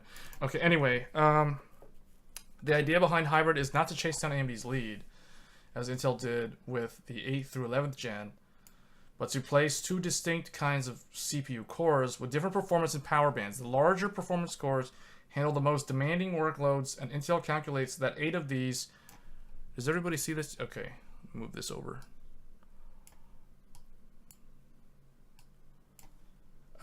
8 of these should suffice as even workloads. Okay, so they're claiming that games don't need more than 13 threads. I would tend to agree. Yeah, that sounds about right, I guess. Most of them, that's true. Golden Cove is being replaced by what? Raptor Cove? I assume it's Raptor Cove. Gracemont is unchanged, so that means the E-cores are the same. The only difference is the L2 cache is bigger. It's basically double, 2 meg per core cluster to 4 meg, and increase the E-core's clock speed. The L3 cache share between P and E clusters has been generously enlarged. So this is basically taking a piece out of the playbook from what AMD did with the V cache, but it's not stacked. It's just basically adding more cache. The new 13th gen desktop processor share the same socket as the 12th gen. Okay. i9, as we mentioned, leads the Raptor pack. Okay, maxing out the Raptor Lake S silicon with 16P, so 8 performance core plus 16 efficiency core. All right, let's take a look at. We need to go over the architecture. So here is the actual die itself. So it's a monolithic die. The uncore is everything on the left side here, if you're looking at it this way. Now, it is worth noting on the actual chip. So on the actual chip itself, when you install this in the socket, it's actually horizontal. So we're looking at this as though you were looking at the CPU from on its side. So think of it like you take your motherboard and you turn it 90 degrees sideways. That's basically the way this is displayed here. Now, what I don't know is if I assume the top of it is the iGPU, but I could be wrong. I think the green uncore area is the bottom of the die. Like if you were to look at if you were to visualize how this looks on the motherboard, like standing upright in the socket, I think the iGPU is at the top and the uncore is at the bottom. And the reason why that is because the uncore is essentially what used to be the North Bridge in the old days of the time when CPUs had a North Bridge and a South Bridge. Over time, the North Bridge got integrated into the CPU, just like the integrated memory controller. The integrated memory controller also used to be on the motherboard. So it used to be handled, I think, by the North Bridge. So basically, the uncore is everything that is not cache or cores. So think of it as North Bridge. It is basically responsible for the interface for the DMI, so the direct media interface that Intel uses, which is kind of like AMD's PCIe X4 that they use to connect to the chipset. So the uncore is where the chipset connects. So that's the green. Then you have the P cores, obviously. So the performance cores, you have these. There's 8 of them. So this is the thing, though. Like Intel is stuck at 8 performance cores with their monolithic design. Now that doesn't say that's a bad thing, but they are limited by this design to a maximum of 8 P cores. And this has been true since 11th gen. So 11th gen, 12th gen, and 13th gen are all sort of derivative of each other. 11th gen introduced the new architecture, and then 12th gen was the node shrink. Because if you guys remember Intel's tick-tock strategy, right? The TOC was the new architecture. The tick was the node shrink and the optimization. And then after that you had the TOC, which is another new die. So if we remember, like I was saying, my first Intel CPU was an Ivy Bridge i5 3570K. That was a 22 nanometer CPU, and it was the node shrink. So Sandy Bridge was the talk, Ivy Bridge was the tick.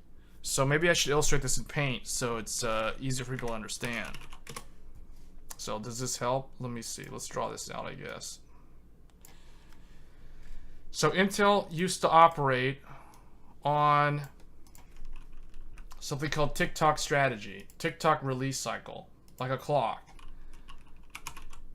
So you had, well, talk, and then tick, and then talk, and then tick. So tick-tock. TikTok, like the social media service. Maybe I should spell it that way. Should I spell it that way? Like, okay, let's spell it that way, guys. Let's spell it that way so this can become a meme.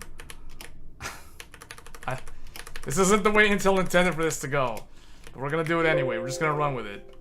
Okay, so we had TikTok. Let's start. Let's go over the years. 2011, 2012, 2013. And if anybody knows what I'm about to say, like which CPU goes where, go ahead and start listing them in the chat. 2015. We gotta keep going. I forgot the other ones. So hold up. No, we're doing it like the social media service. TikTok. TikTok. We're gonna do it this way. So 2016. 2017, 2018, 2019, let's go all the way to this year. 2021, 2022. Okay, I did not realize how many there needs to be. So I'm just gonna leave this off because obviously Moore's law ends up getting broken at some point, and we're gonna go over that. So in 2011, what was the CPU? Does anybody know what the CPU is? Sandy Bridge. Man, why is that like... I'm gonna have to shrink this down. That's too big. Is that readable? You know what? Just make it... Let's make it large. We're gonna have to expand all this out. This is gonna take up the whole screen. I can already tell. Some of these names are too big.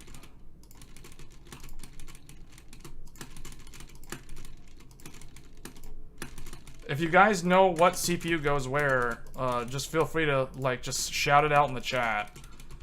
Otherwise, I'll just end up giving you away all the answers at some point.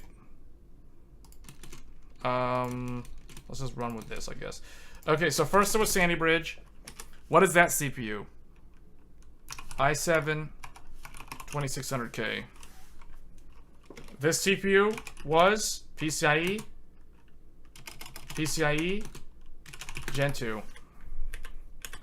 That's how old that was. Alright, next one. 2012, 10 years ago, my very first Intel CPU, Ivy Bridge, 3rd gen. This is, we'll just say, you know what? Okay. 2nd gen. I don't know why it keeps making that noise. That's annoying. i7 3770K. This is where they got kind of weird and they added that extra digit in the name. This was their first. This was the first Gen 3.0 CPU. 3rd gen. 3rd gen core, right? Bonus points for anybody who knows what the 1st generation was, because if you guys notice, I purposely started with 2nd gen and I left off 1st gen core. I did that for a reason. But bonus points if someone actually knows, and try not to Google it. If you literally don't know, then don't answer. Then we have 4th gen, my favorite one, Haswell.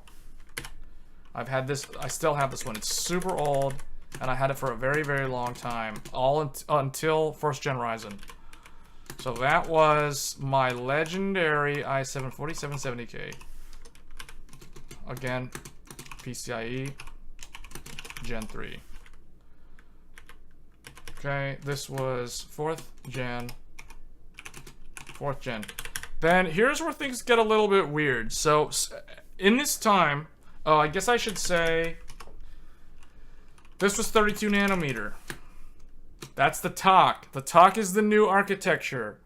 So this is the new architecture. It will maintain the node of the previous generation. Now the tick is the optimization. It is the node shrink. So this becomes 22 nanometers. So now we go to Haswell. Because Haswell is a TOC, Haswell is a new generation, which means it is going to be 22 nanometers. It means that they do not do a node shrink. This is the new architecture. This is the node shrink. What I would do if I was buying Intel, I always buy the new architecture and I always skip the node shrink. But some people, it depends on the cycle. Some people might prefer buying the optimization, the optimized one, which has the node shrink because it has typically better efficiency gains. So it uses less electricity and it performs slightly better than the previous generation. But the thing is, the TOC was where you got the big IPC gain.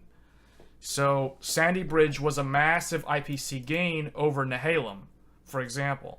Nehalem was the first gen.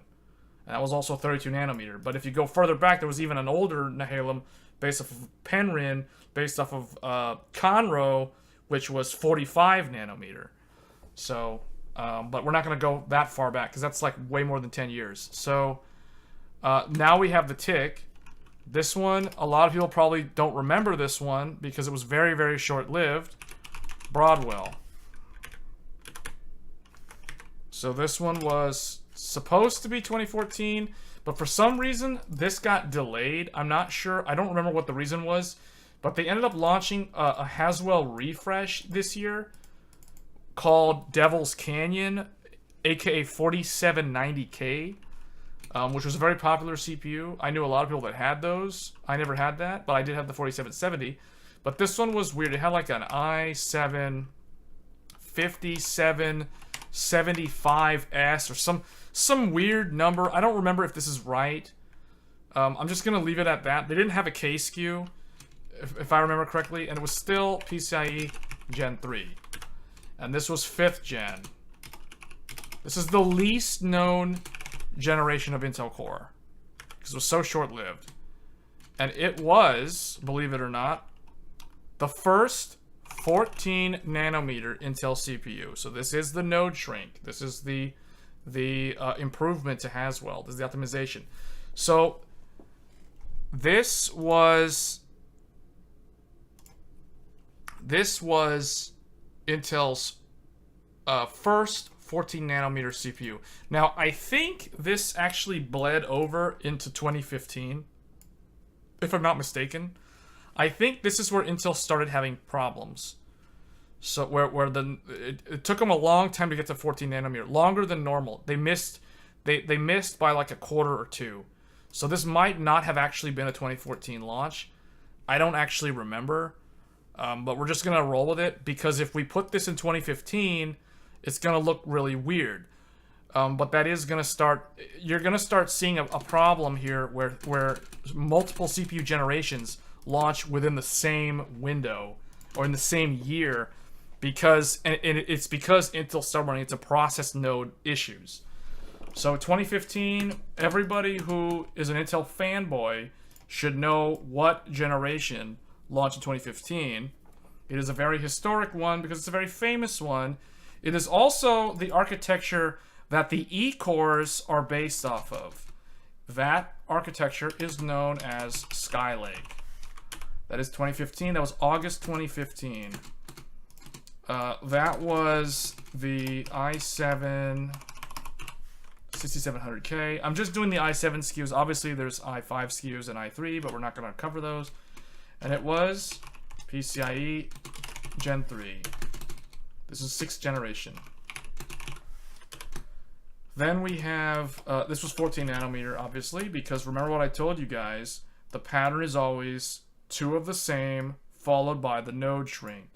I probably should have shown first gen because first gen was also 32. So, but whatever. So now we come to a point where Intel had to start working on whatever was supposed to be smaller than this. So now this is going to be supposed to be 10 nanometer, but they missed it.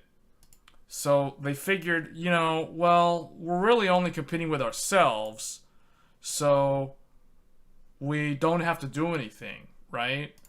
Like, let's fill this out down here. Let's look at AMD. Now we're gonna, so we have Intel stuff at the top. Now let's look and see what AMD was doing, because this is Intel up here, and then there's AMD down there. So AMD in 2011, AMD launched FX8150. So we'll just say this is 2011. FX8150. This was AM3 Plus. This was the AM3 Plus debut. It was PCIe Gen 2. This was their first gen bulldozer. It was also 32 nanometers. So then in 2012, AMD launched Vishera FX8350. This is a very famous CPU. This is a famous CPU for one reason only, because this was the only relatively, I mean, and I am saying relatively, it was the only relatively high performing, it was the highest performing CPU you could get from AMD at the time. And if you were someone who was going to stick to AMD, you were basically going to be stuck on that CPU for a very long time. So that was also AM3 Plus. Actually, we forgot to put the Intel sockets. It was PCIe Gen 2. It was also 32 nanometers. Planar. 32 nanometer planar from Global Foundries. So, what did I forget? Oh, I forgot to put the socket. Sandy Bridge. Let's put the socket,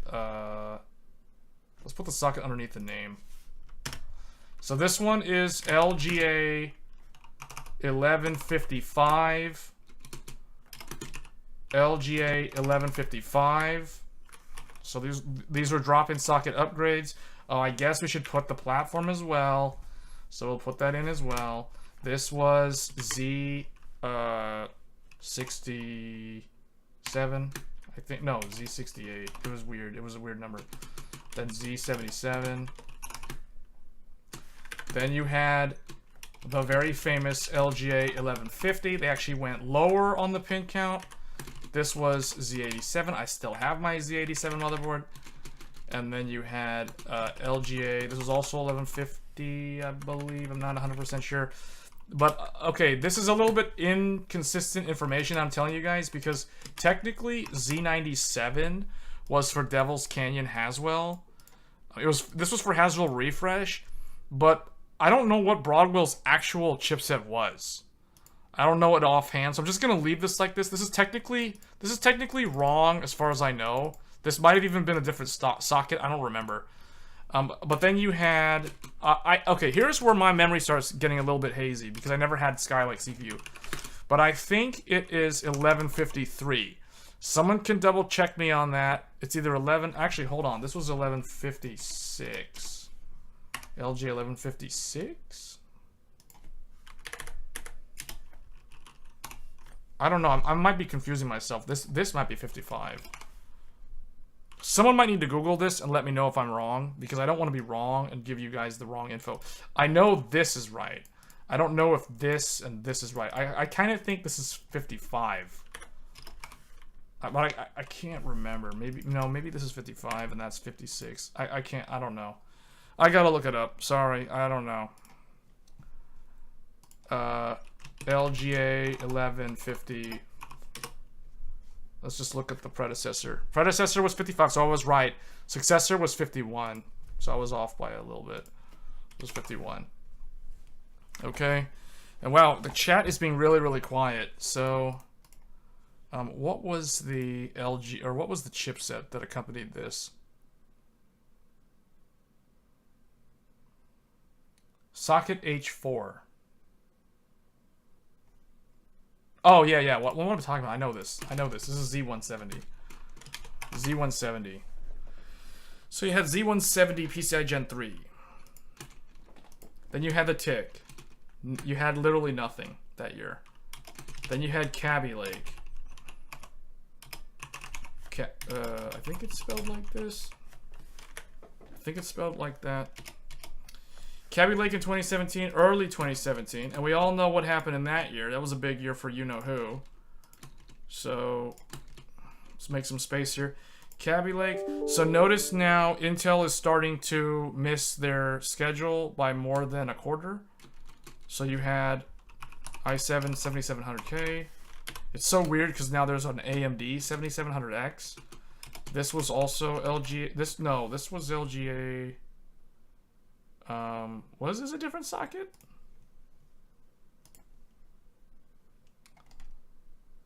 No, it was the same socket. So this was okay. This was the thing that was a little bit weird, controversial, because they launched Z270, and it was probably the shortest lived. I guess maybe Broadwell was shorter lived than Kaby Lake, but man, this chipset, you try to look for a motherboard that's a Z270 motherboard, it is so hard to find one of these, right? So that's, yeah, because this was so short-lived, because Ryzen launched. So over here, basically, they had some other stuff. They had, I forgot what it's called, FM2 socket, but no one who was an enthusiast would actually buy that from AMD. So they were kind of like down in the dirt in this whole era where they just basically had nothing on the enthusiast side. Then all of a sudden, bam, Ryzen hits in 2017. So you had Ryzen 7 1800X. I'm just gonna put flagships down. And this was the introduction of the very famous AM4. I'm probably gonna have to move this diagram because we're probably gonna need more space. AM4, and basically they caught up in terms of like the platform because it was PCIe Gen 3, and you know what I should have also included is the memory type, because this is DDR3, DDR3, DDR3, DDR3, and then finally Skylake DDR4.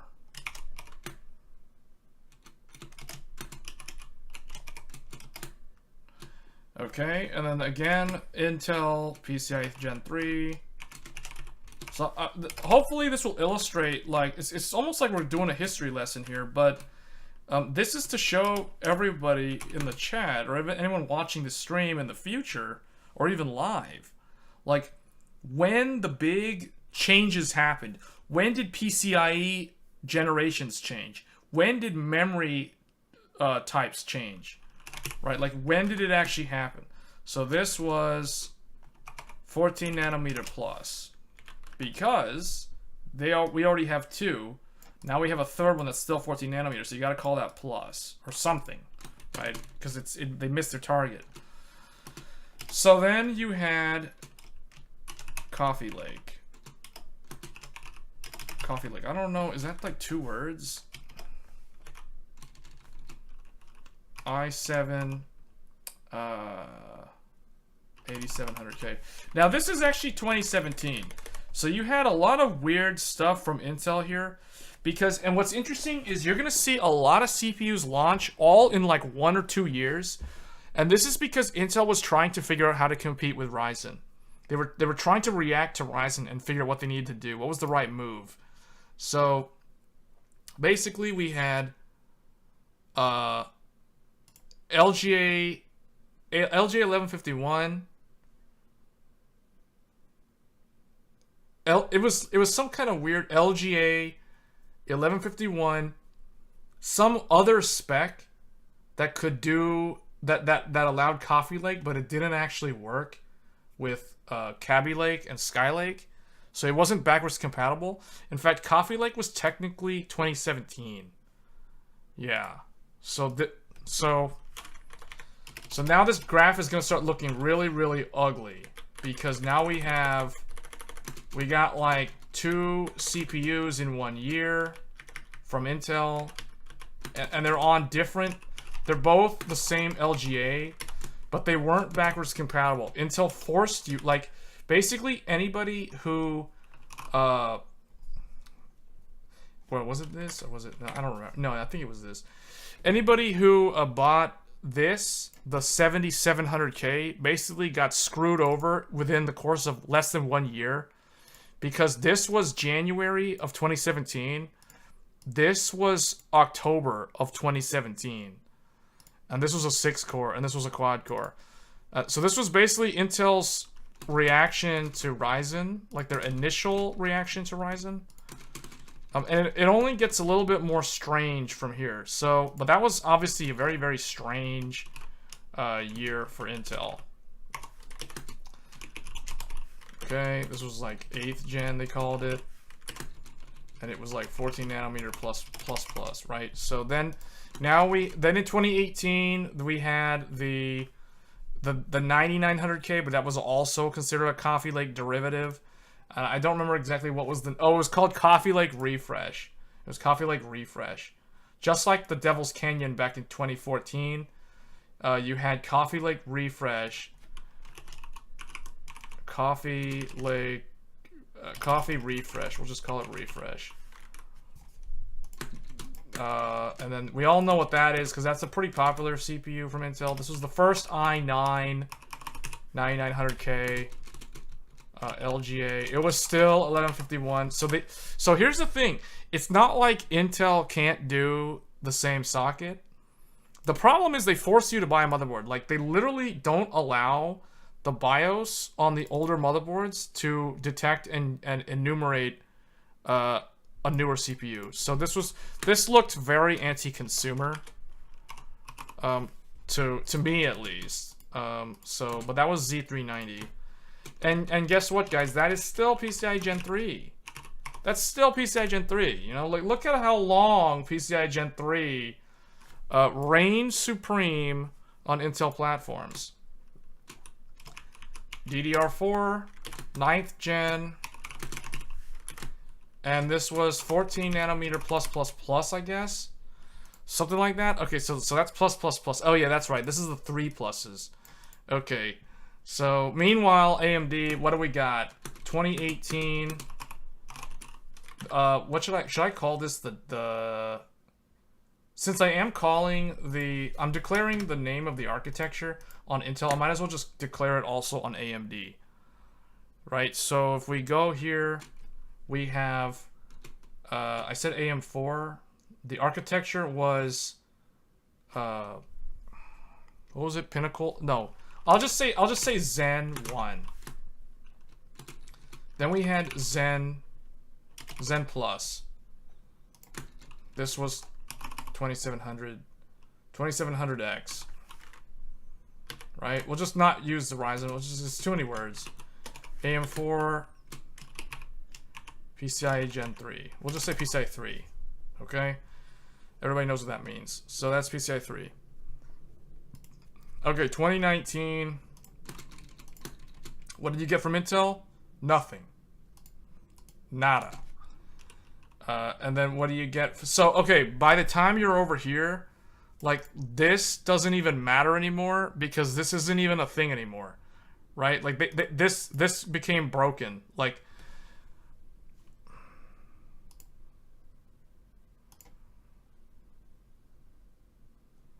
the bots found us. Okay. Basically, after Skylake, you didn't get the node shrink. So this effectively, the TikTok strategy ceased to exist in 2016. It just kind of fell apart.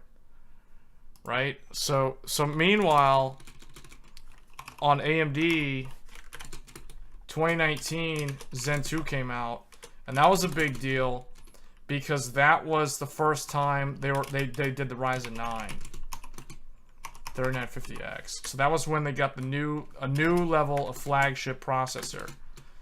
This is when the first time ever that AMD, after so many years, they finally effectively tied Intel. This CPU, IPC, was equal to this CPU. So, yeah, that was when they finally closed the gap in 2019. So in 2019 from Intel, as far as I know, you got nothing. So that was like a wasted year, like nothing. Then 2020, all of a sudden, Comet Lake. Comet Lake, 10th gen, i9, 10900K.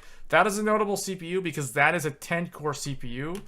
This is also the very last Skylake-based CPU. And this was LGA 1200. Now the thing is with this CPU, they moved to a new socket, but it was kind of a derivative of Skylake. So it was Z490, and it was, you guessed it, PCIe 3. It was still PCIe 3 and DDR4. Oh, and actually AMD also forgot to put the memory. It's DDR4 also on the memory. This was DDR3. This was DDR3. And you had literally nothing for so long, and then you had DDR4. Okay. This was AM4. So notice something though, like AMD has gone like 3 years, same socket. PCIe 4. PCIe 4. You finally got PCIe 4 out in the wild in 2019 on Zen 2. And what does this also allow? Smart access memory, but we're going to talk about that later. But although you can do smart access memory on PCIe 3. 2020, we already know what happened there. Zen 3, that was the 5000 series. 5950X, still AM4, and then PCIe 4, and then DDR4. Okay, so now we're kind of so here's the thing, right? Like 2019, what do you get? I want to highlight this. How do you highlight something? Or just make it in red or bold or something? How do you, like, okay, we'll bold this out. I wish I could highlight in Paint, but you can't. Okay, so PCIe 4, what did you get? When did you get a new memory standard? Right here. Intel gave you DDR4. Bold it out. Underline it out. Well, no, we don't need to underline it. Okay, so Intel got us DDR4 first on Skylake in 2015. AMD got us PCIe 4 first on Zen 2 in 2019. That's how old PCIe 4 is. But Intel was stuck on Gen 3 for some reason with Comet Lake. Now, last year, they fixed that. Last year, aka Waste of Sand, launched, as it was called, although I don't agree with that. 11900K. Again, LGA 1200. Now, the thing about this is a new architecture. Rocket Lake was a new architecture. It was different from Skylake. This is Z590. And this was the first PCIe 4 from Intel. A whole 2 years later than AMD. Get that. DDR4. This... Okay, hold on. Okay, this was 10th gen. Man, this is a lot of stuff. 11th gen. I don't even know if I need to be writing 11th gen, 10th gen, but I guess it sort of makes sense. This is 14 nanometer plus plus plus plus. This was 14 nanometer plus plus plus plus plus. Okay, but I want to say one thing about this this Intel series down here. Rocket Lake, new UART. New architecture. We'll just say new arch. I can't spell arch. We'll just say new arch. Because I don't want this to go all the way across the screen. Because I gotta fit this year's stuff in here. Okay. So the last time we got that was this one. New architecture. So the last time, meaning it was from 2015 all the way to 2021 until we finally got a new architecture from Intel. Now, this is where they fix the tick-tock pattern, because this is a talk, a true talk. This is a new architecture. This is the reason why this is not a waste of sand, is because this is a new architecture. It just kind of didn't look good because this was essentially locked to 8 cores maximum. Because it's a new architecture, it's the new monolithic die. This was the reason why the 10900K had 10 cores and the new 11900K only had 8, because they were forced to use 14 nanometer plus. Actually, it wasn't even plus. It was just plus. So it was using the same process as Comet Lake, but because basically what Intel did is they made the big beefy P cores, the performance cores, and it could do AVX512, but they were so big that they took up too much space, so Intel could not fit any E cores on there because it was 14 nanometer plus. Okay, does that make sense? Does everybody understand that? I hope that point comes across, because they finally had a talk, a new architecture. Whereas this was basically, I don't even know what these are. These are basically nothing. Like these are nothing.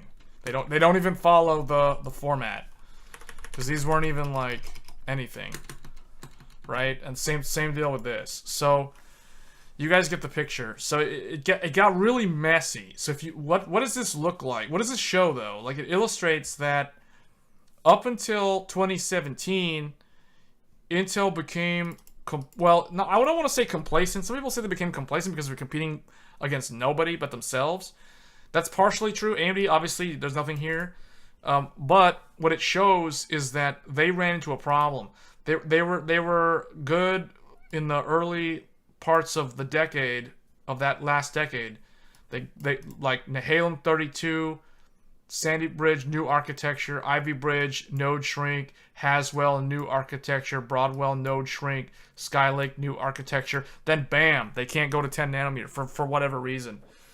And what made things worse for them was Ryzen came out. So I think in the early days, Intel wasn't so much like how to answer Ryzen.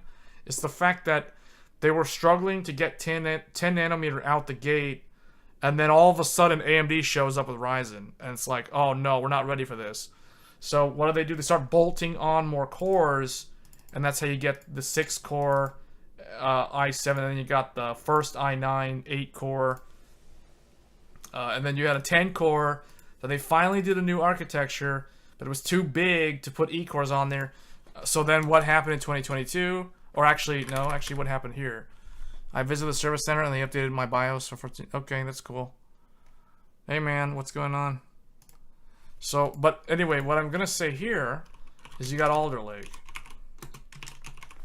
You had Alder Lake in the same year. Because this is already off the page. Like, I can't even illustrate this anymore without like making the image larger to show this to you guys. I just screwed it up. Anyway, yeah. Well, okay, you guys get the idea. This is 12900K. Why is it in blue? 12900K.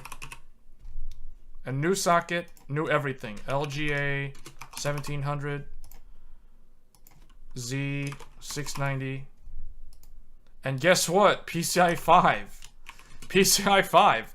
We were stuck on PCIe 3 for so long For basically 8 years, Intel was on PCI Gen 3. Then all of a sudden, Rocket Lake, they decided to say, okay, we're going to do Gen 4. Even though AMD brought Gen 4 in 2019. So then they were like, okay, we'll just bring PCI Gen 5. like this was so short-lived. Now, granted, there's no devices that use this. And the thing is, PCI 4 is only now starting to really take off. So it's not a big deal. The other thing, too, was this was unique in that it was DDR4 and DDR5 hybrid design. So or it was compatible with both types. And it was the new 10 nanometer or Intel 7 as they call it. But the thing is, Alder Lake, the thing to remember is Alder Lake is not that much different from Rocket Lake. These two CPU families share the same fundamental architecture. The difference is the node shrink. The node shrink allows Alder Lake to clock much higher than Rocket Lake at less power or more or the same power. And that's the reason why Alder Lake performs so much better than Rocket Lake. Because Rocket Lake is what you get when you take Alder Lake and put it on an older process that doesn't allow you to fit E-cores because the process node is too big. Okay, I hope that makes sense because a lot of people like to bash and make fun of Rocket Lake and call it a waste of sand.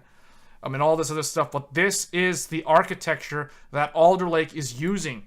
In fact, it is also the architecture, it is the fundamental underlying architecture of today's Raptor Lake. They have never changed it. This architecture is still the same. It's just the node is different. So obviously 2022, we're at the end of the page here. But if I were to basically, we all know what came out today. If we just kind of scroll across here, we know what happened. It was Raptor. I can't fit it, but anyway, Raptor Lake. 13900K. Same socket.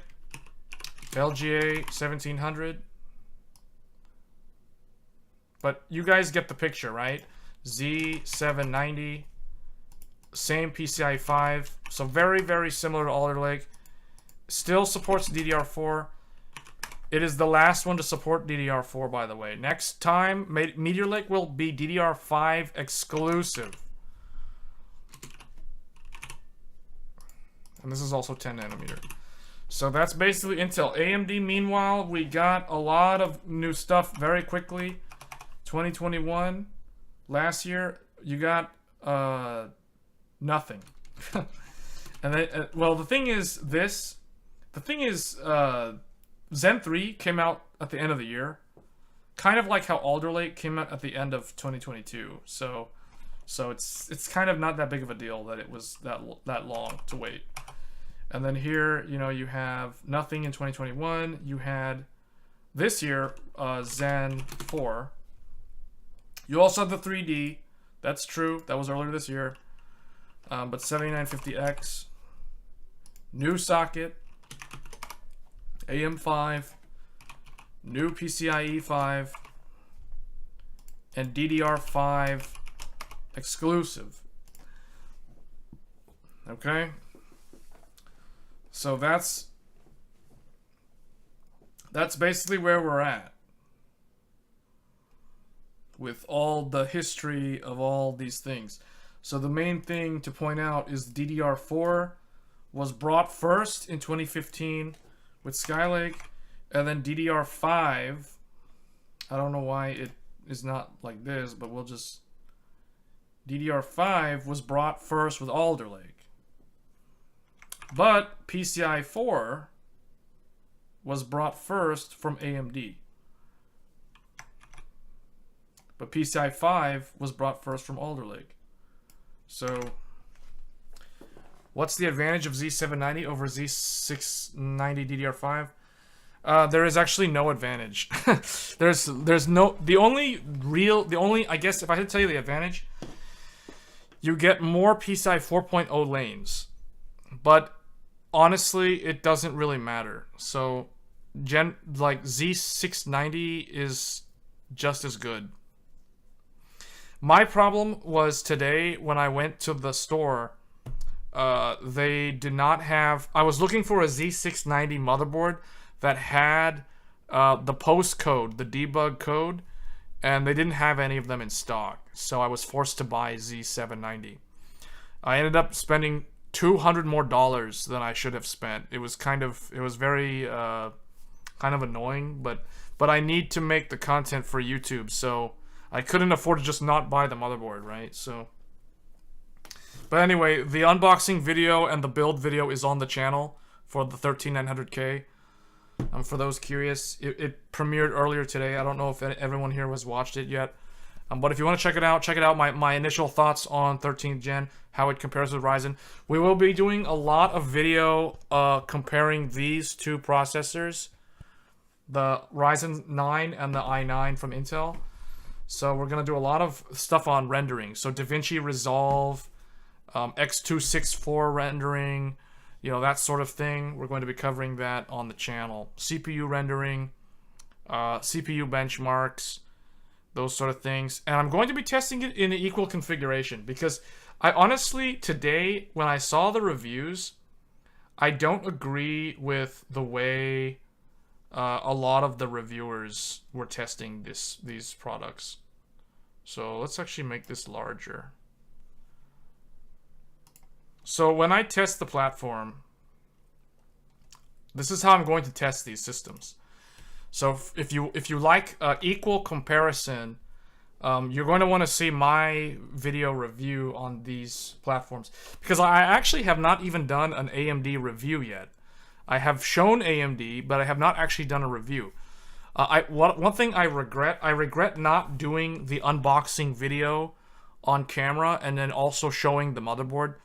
And I didn't do the motherboard overview, so I regret not doing that because I feel like I did make the content for Intel, but I forgot to do the content for AMD. I didn't think this content would be that interesting to the viewers. So, but what we'll do here, so the test, so this will be the review test systems. So AMD will be using, we already know, Ryzen 9 7950X. So this is the CPU. And then we will have, for the motherboard, we have Gigabyte X670E Boris Master. Let me make this larger. Oris Master. RAM will be G-Skill. DDR5. 64 gigabyte. 5600 megahertz. CL30. Hey Kevin, you're new here and you were wondering what my stance is on the X3D and if you have done any sim emulator type workload on them. I don't have an X3D CPU, so unfortunately I can't really comment on that. I have recommended it to many people that I know. In fact, I did help somebody recently, well not recently, but like earlier this year. When that CPU came out, back in May of this year, I did help build a PC for somebody I know. And we went with that CPU because we didn't want to wait until now to build a computer at the time. So from what I know, from seeing that CPU in action, it's very, very good. So, but you're talking about rendering. Oh no, you're talking about simulation and emulator. When you say emulator, what type of emulator are you talking about? Are you talking about like PlayStation 3 emulation, or what exactly are you talking about? It's good overall. It's very good value for gaming. I definitely recommend it for gaming. I don't know so much about it for productivity though.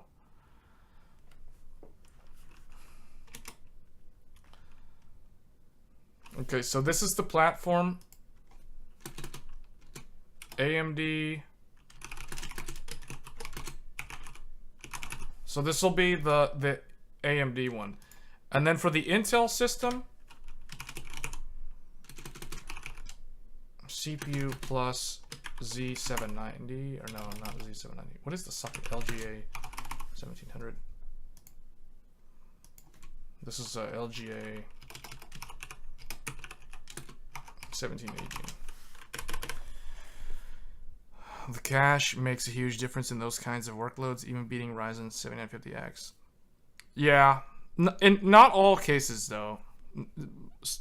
It's not like the I'll say this: yes, it does win in some gaming workloads, but not in all of them though. In some cases, it loses to both Intel and AMD. But it's still good though. It's still really good. And honestly, I really feel like here's the thing: the reason why I think the Ryzen 7000 series is kind of slow, it's not selling well overall. When I was at Micro Center today, when I bought the Intel i9, you know, I asked the sales guy that was helping me. My question to him was, how well are the Ryzen 5 and the Ryzen 7 CPUs selling relative to like other CPUs? Like, for example, the older Ryzen 5000 series or the Intel 12th gen. And he told me they're not really selling that well. I mean, he said yes, they do sell, but they don't sell very quickly. He said what surprised him was that in the past, the 5600X and the 5700X were always strong sellers, and the 5950X and the 5900X were the slower sellers. This time around, he said it's almost like it's the opposite. When people come in and they want to specifically buy Ryzen 7000, they almost always buy the most expensive 7950X, he said. He said he's also seen people come in and they buy the one step down, so the 7900X. But in his experience, the lower end, the mid one, and the Ryzen 5 are really not selling that well. And I think the reason why that is because most of the people who are budget constrained, we'll say, like they don't want to overspend on a build, or they already have like a Gen 1 Ryzen, it's much easier to just buy any of the 5000 series CPUs. Like if you're on an 1800X, or what's more realistic, if you're on like a 2600 or a 1700, it's much easier for you to keep the same motherboard, update the BIOS, go to Micro Center and buy a 5800X 3D if you're doing gaming, or if you want to go do production, you can just buy a 5950X, which is heavily discounted now compared to the newer Ryzens, and you can just get one of those and you just do a drop-in upgrade. You don't have to buy RAM, you don't have to reactivate Windows, because every time you change your motherboard, you gotta reactivate Windows. So, you know, you don't have to deal with all this extra steps. You don't have to pull out the motherboard and put the new one in and screw all the stuff in, and, you know, it's way less work. You also don't have to buy memory. You know, the list goes on and on and on. So, I do see the Ryzen 7 and the Ryzen 5, like the 7600X and the 7700X, being very hard to sell for AMD. And things are now worse for them because of the new 13th gen i5 and the 13th gen i7.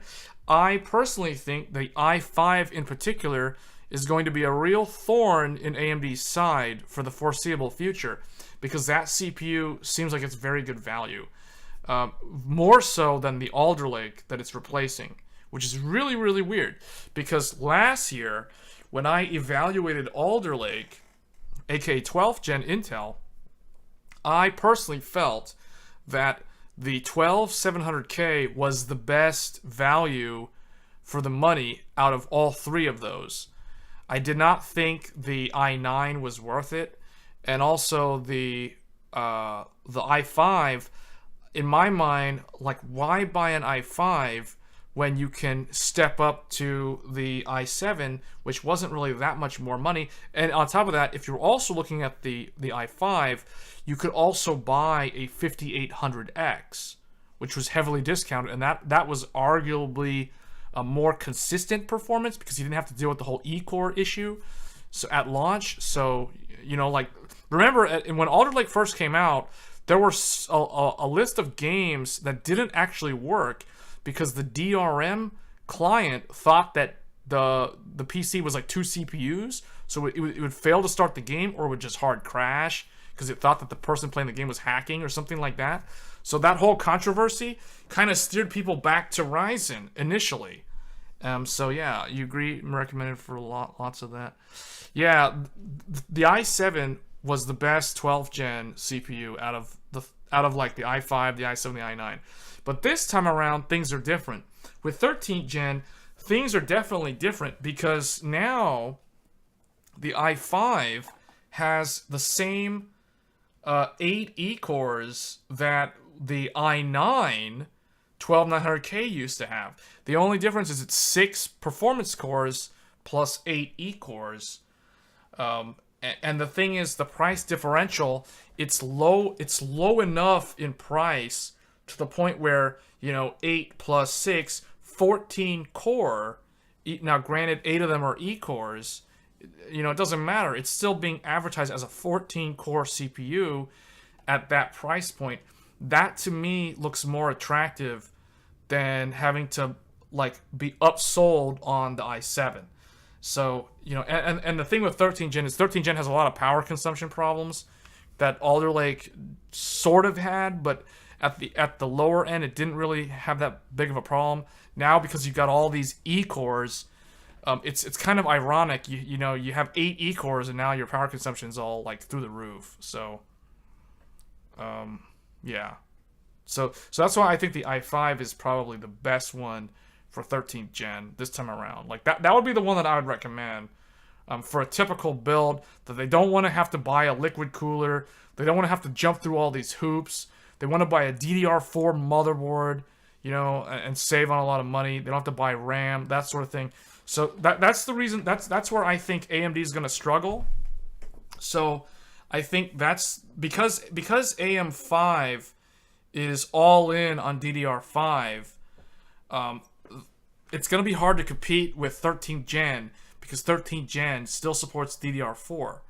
Now, granted, a DDR4 Intel motherboard is not going to be as good as an AMD motherboard. Even an AMD motherboard from like the Ryzen 5000. So what I mean by that is you can get a much better DDR4 AMD motherboard that supports the 5800X3D than you'll ever be able to get on Intel if you're sticking with DDR4 on Intel. So when we're talking DDR4, AMD's still in the competition because of the 5800X3D, because of the 5950X, the new discount, like the discounted 5950X with a really nice DDR4 AM4 motherboard, I think is still a good value compared to a DDR4 motherboard on Intel. Because let me tell you, I mean, I said this in the previous stream, DDR4 on Intel, because I have a Z690 DDR4 Intel board that I had with my 12700K, and I hated that motherboard. No postcode, like bare bones USB, no Wi-Fi. Although they did have Wi-Fi, but why would I pay like $30 more for Wi-Fi when I don't have enough USB ports to begin with?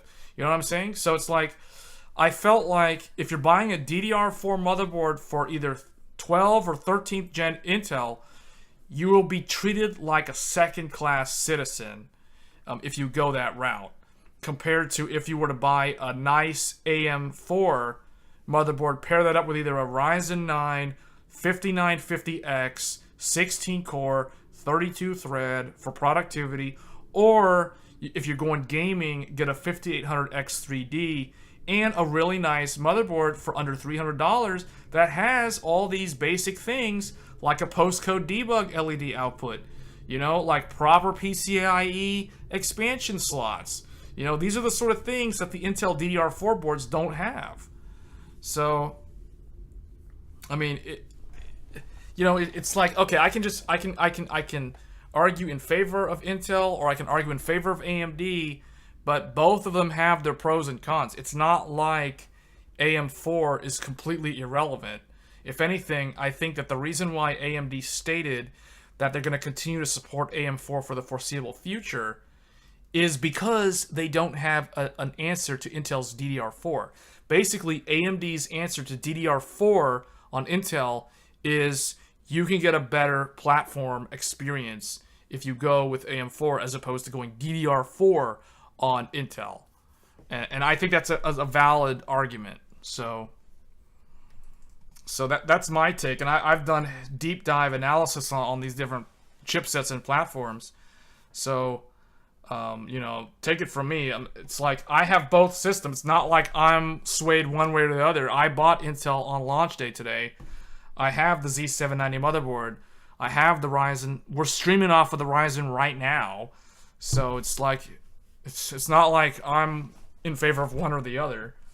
But I do think that ultimately it comes down to budget. It comes down to use case and that sort of thing. Because like if all you want to do is play Counter-Strike and you don't really care about brand loyalty and you're not going to do streaming, you're not going to capture video off of a capture card, for instance, then really it doesn't really matter. In that sense, I would say look at what's the cheapest motherboard you can get that has a decent enough VRM that it's not going to like burn up on you over like the course of 5 years or whatever.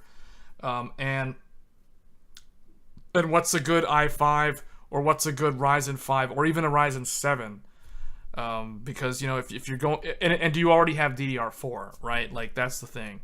Because there's some people out there that, like, we did this whole history lesson. Let me go ahead and finish typing this out, and then we'll go look at the history lesson, and then we'll probably end the stream. So we have the Core i9 13900K with the Gigabyte Z790 Horus Master. So I'm trying to keep this competition as close as possible. So they both have Gigabyte motherboards. They both have the Horus Master motherboards. They both have the highest and most current chipset available. They both will use the same RAM, and they will both use the RAM at the same speed. For some reason, certain reviewers went and like compared these CPUs with different speeds on the RAM. Like, that's not how you test a CPU. That's how you test RAM overclocking. Okay, so that's what we're gonna do. These are the two systems. This is the Intel one. This is the AMD one. So for those wondering, this is the one that we're actually streaming on right now. And then this is the one that I did the build video on my channel. There's a video on my channel that premiered earlier today. So that's what we're going to be looking at. So it's going to be these two, Intel versus AMD. There's going to be a whole video series on this. I've done these sort of videos in the past. You know, i5 3570K versus FX 8350. Then I did the Ryzen first gen review. So now we're going to be revisiting these in a more modern environment where we have DDR5 on both. We have, you know, M.2 drives that actually run at the right speeds and that sort of thing. So that's basically it. But if we look up here, you know, like if we look at the history of these two, right? You get better value, I think, overall with this than with this. But that's just me. Now, you might find a good deal where you can get like an i5 or an i7 12th gen with a DDR4 motherboard, and then, you know, that might be good enough. But I don't know. The i5 is good, the i7 is good, but you know that 5800X3 though, that's right up there with the i9. So it's like way less money. So it kind of depends on if you're already on any of these motherboards. Any of these motherboards, I think, are going to kind of sway you into AMD's camp. You know what? I forgot to type the chipset. This was X370. This was X470. You agree? Yeah.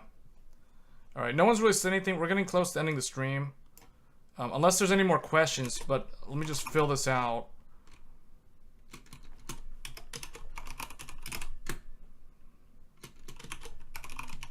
All right, so this is the those are the generational leaps for AMD. I forgot to put the nanometers. I just realized that. So this one was 14 nanometer. This was 12. This was 7. And this was also 7. New architecture. And this is 5. Okay, so those are the platforms. I might actually save this image that I made because this is a pretty good image. It shows the full history. I mean, yeah, it's got everything on here, basically all the way back more than 10 years. You have 11 years worth of product here, all listed in an easy to read format. I forgot, well, I wanted to highlight DDR5 and PCI 5, but you know, whatever. That's an Alder Lake first, so you got to give that win to Intel. But PCI 4 was AMD first. Oh, it was the C? Did I type it wrong? I typed it wrong, didn't I? Oh, man. Was there an S? I thought there was an S.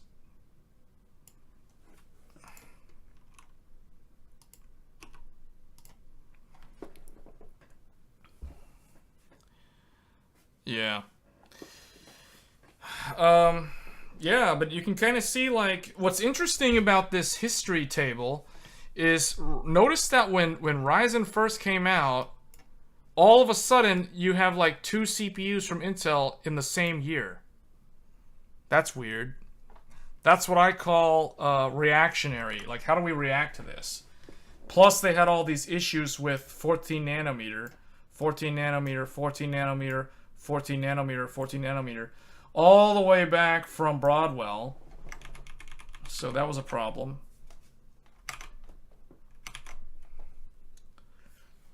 It was C, okay, yep. I mean, Broadwell was so, this was so short-lived, and so was this. These were so short-lived. You know what?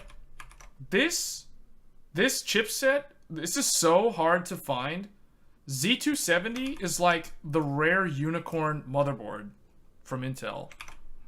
Because Kaby Lake was so short-lived. It's just not competing with 16. I know. That's where it just changed. They changed the game. This was January of 2017. This was March of 2017. This was October of 2017. Yeah. It's crazy. It's cool to look though. Like this is what like Gen 3 for like 8 years. Come on, Intel. PCI Gen 3 for 8 years. Now, they did, I'll give them credit, they did come out with like Thunderbolt over time, but you know, Thunderbolt 1 was like what, 2011? Thunderbolt 2 was 2013. Thunderbolt 3 was 2015. Thunderbolt 4 was, I think, 2020. And there's talk of a new Thunderbolt coming out later, like the one that could do like 80 gig and up to 120 bi-directional or unidirectional or something like that. So it's cool. They're still doing stuff. See, my thing is there's no reason to hate on one or the other. There's no reason to hate on Intel. There's no reason to hate on AMD. I don't like when people like put their fanboy hats on and they start saying AMD's trash or Intel's corrupt. You know, that like I just sound like those people are like full on retard. I mean, they've both done good things in terms of advancing the technology footprint over time. I mean, Intel does have the whole like sketch history behind it, but you know, AMD's not without its faults either, right? So AMD essentially started out as literally copycatting Intel's designs back in the 70s. So, you know, classic oversimplification. Can't be bothered to check out 10-minute reviews twice a year. I mean, yeah, it's one thing to be an uninformed consumer which I get that. There's really no way around that. There's always going to be those people that don't really read into anything. They don't do the research. They just ask their friend, like, what should they buy? Those people aren't the problem. The problem is when they go and ask their friend what should they buy, and their friend is an Intel fanboy or an AMD fanboy that just literally tells them just buy this. You know, like they just hard set push them in one direction and don't even try to objectively evaluate what their friend's going to be doing with the computer. What's the use case? Is this for work? Are they going to be doing, do they need a lot of cores? Do they actually use those threads? You know, like, does that matter? You know, these are does power consumption matter? Do they like their room heating up around them as they're doing their work? You know, like, these are the sort of things that actually matter. Is my motherboard going to have enough PCIe lanes? Am I going to be able to run RAID if I need it? Or am I going to be able to put in enough M.2 drives and actually run them at the full spec? Or am I going to have to share lanes with my GPU? And, you know, these are the sort of things that people don't really look into. So, but if you look at, like, people who buy Threadripper or what used to be Intel's HEDT platform, like X299, those people, they will do the research, because if they're going to spend that much money, you know, upwards of maybe like $3,000 or more on just the platform. Like, for example, if you're buying Threadripper 5000 series, aka Threadripper Pro, you know, that CPU is $100 per core. And so 32 cores is $3,200. People complaining about an RTX 4090 being $1,600. Well, there's an AMD, you know, prosumer desktop CPU that costs $3,200, and that's without the motherboard and the memory. So, you know, those sort of people are going to do the research. They're not just going to willy-nilly go and buy, you know, whatever and throw, you know, $5,000 on some system. You know, unless they're an Apple fanboy and they're going to buy like a Mac desktop or something. But, you know, use case matters. It matters a lot. And the thing that annoys me about the reviews, that came out today, none of them at all, as far as I know, and I didn't look at all of them, but I need to look at more of them, none of them evaluated the Intel platform. I mean, none of them looked at this. The value of Z790. Nobody did that. All they did was throw a bunch of gaming benchmarks at you in your face, and then they started throwing, like, production in your face. You know, file compression, file decompression. That's all good, but, you know, how do I know if my platform is better than the other one? Right? Where's that in the review? If you're buying a CPU, the CPU comes with the platform, right? It's like if I'm buying a car, is my car gonna have rear-wheel drive? Is it gonna be all-wheel drive? Is it gonna, you know, have seating for 5 and have side impact airbags? Like, what are the features? What does it actually come with? You know, I don't want to just know how much horsepower it has. So it's sad. It's a sad day because the reviews for Intel today were extremely disappointing, because I feel like they just were too generic. They didn't really cover, like, things that actually matter, considering how expensive the motherboards are for these platforms. Although, now, they did cover that on the AMD stuff, but when they covered it on AMD, all they did was complain and saying it's super expensive. But the Intel ones are exactly the same price. So it's like, no one said it, but whatever. Anyway, guys, I think that's basically going to be it for this stream. I'm going to go watch some reviews on 13th Gen. I want to see if there's anyone out there that actually covered the content that I was actually looking for. Because I might have to actually make my own. I'll probably make my own review for Intel. But the thing is, I haven't even done an AMD review. So it's like I need to do the AMD review also. But I mean, I can tell you, but like right now, hands down, like when it comes to the platform, X670E is superior to Z790. Like, if you're gonna buy Intel for whatever reason, regardless of which i5, i7, i9, let me tell you guys, I'll give you some advice. Do not buy Z790. Don't buy Z790. Instead, buy Z690. Z690 is better. I already kind of regret buying my Z790 motherboard because, as I talked about in my build video that's up on the channel, when I built the computer earlier today, the 2 expansion slots at the bottom, the second one is wired X4, which is good because that's what I want. But the second one is only wired X1 instead of X4.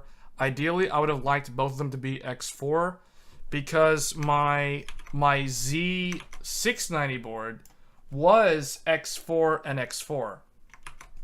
This one is only X4 and X1. And I think it's probably not necessarily the platform's fault, but it's because they put 10 gig LAN on there, which I don't actually need, and that steals more lanes that could have gone to that expansion slot. So I think that's what ended up happening. So it's probably a problem with the board that I chose in terms of, like, I should have chose a different motherboard. But I didn't want to spend over $500 on a motherboard just to get a few more expansion slots. So, or you know, have a different allocation of lanes. So, but hindsight's 2020. I'm trying to keep them both the same, so that's why we did go with the Aorus Master for both test systems. But anyway, guys, that's gonna be it for this stream. I will be back with more content on the CPU side, and I am gonna revisit Intel Arc in the near future as well. So if you subscribed because of Intel Arc, rest assured there's gonna be more content on that GPU in the near future. It's just I gotta get through the CPU content while it's fresh, and then we'll start diving into the GPUs again. But with that being said, I'm gonna go ahead and end the stream. And okay, well, I appreciate the feedback. I'm glad that was useful. But I'm going to go ahead and end the stream, and I'm going to get on out of here, and I will catch you guys in the next one. Thanks for tuning in, and we'll be back next time. Take care.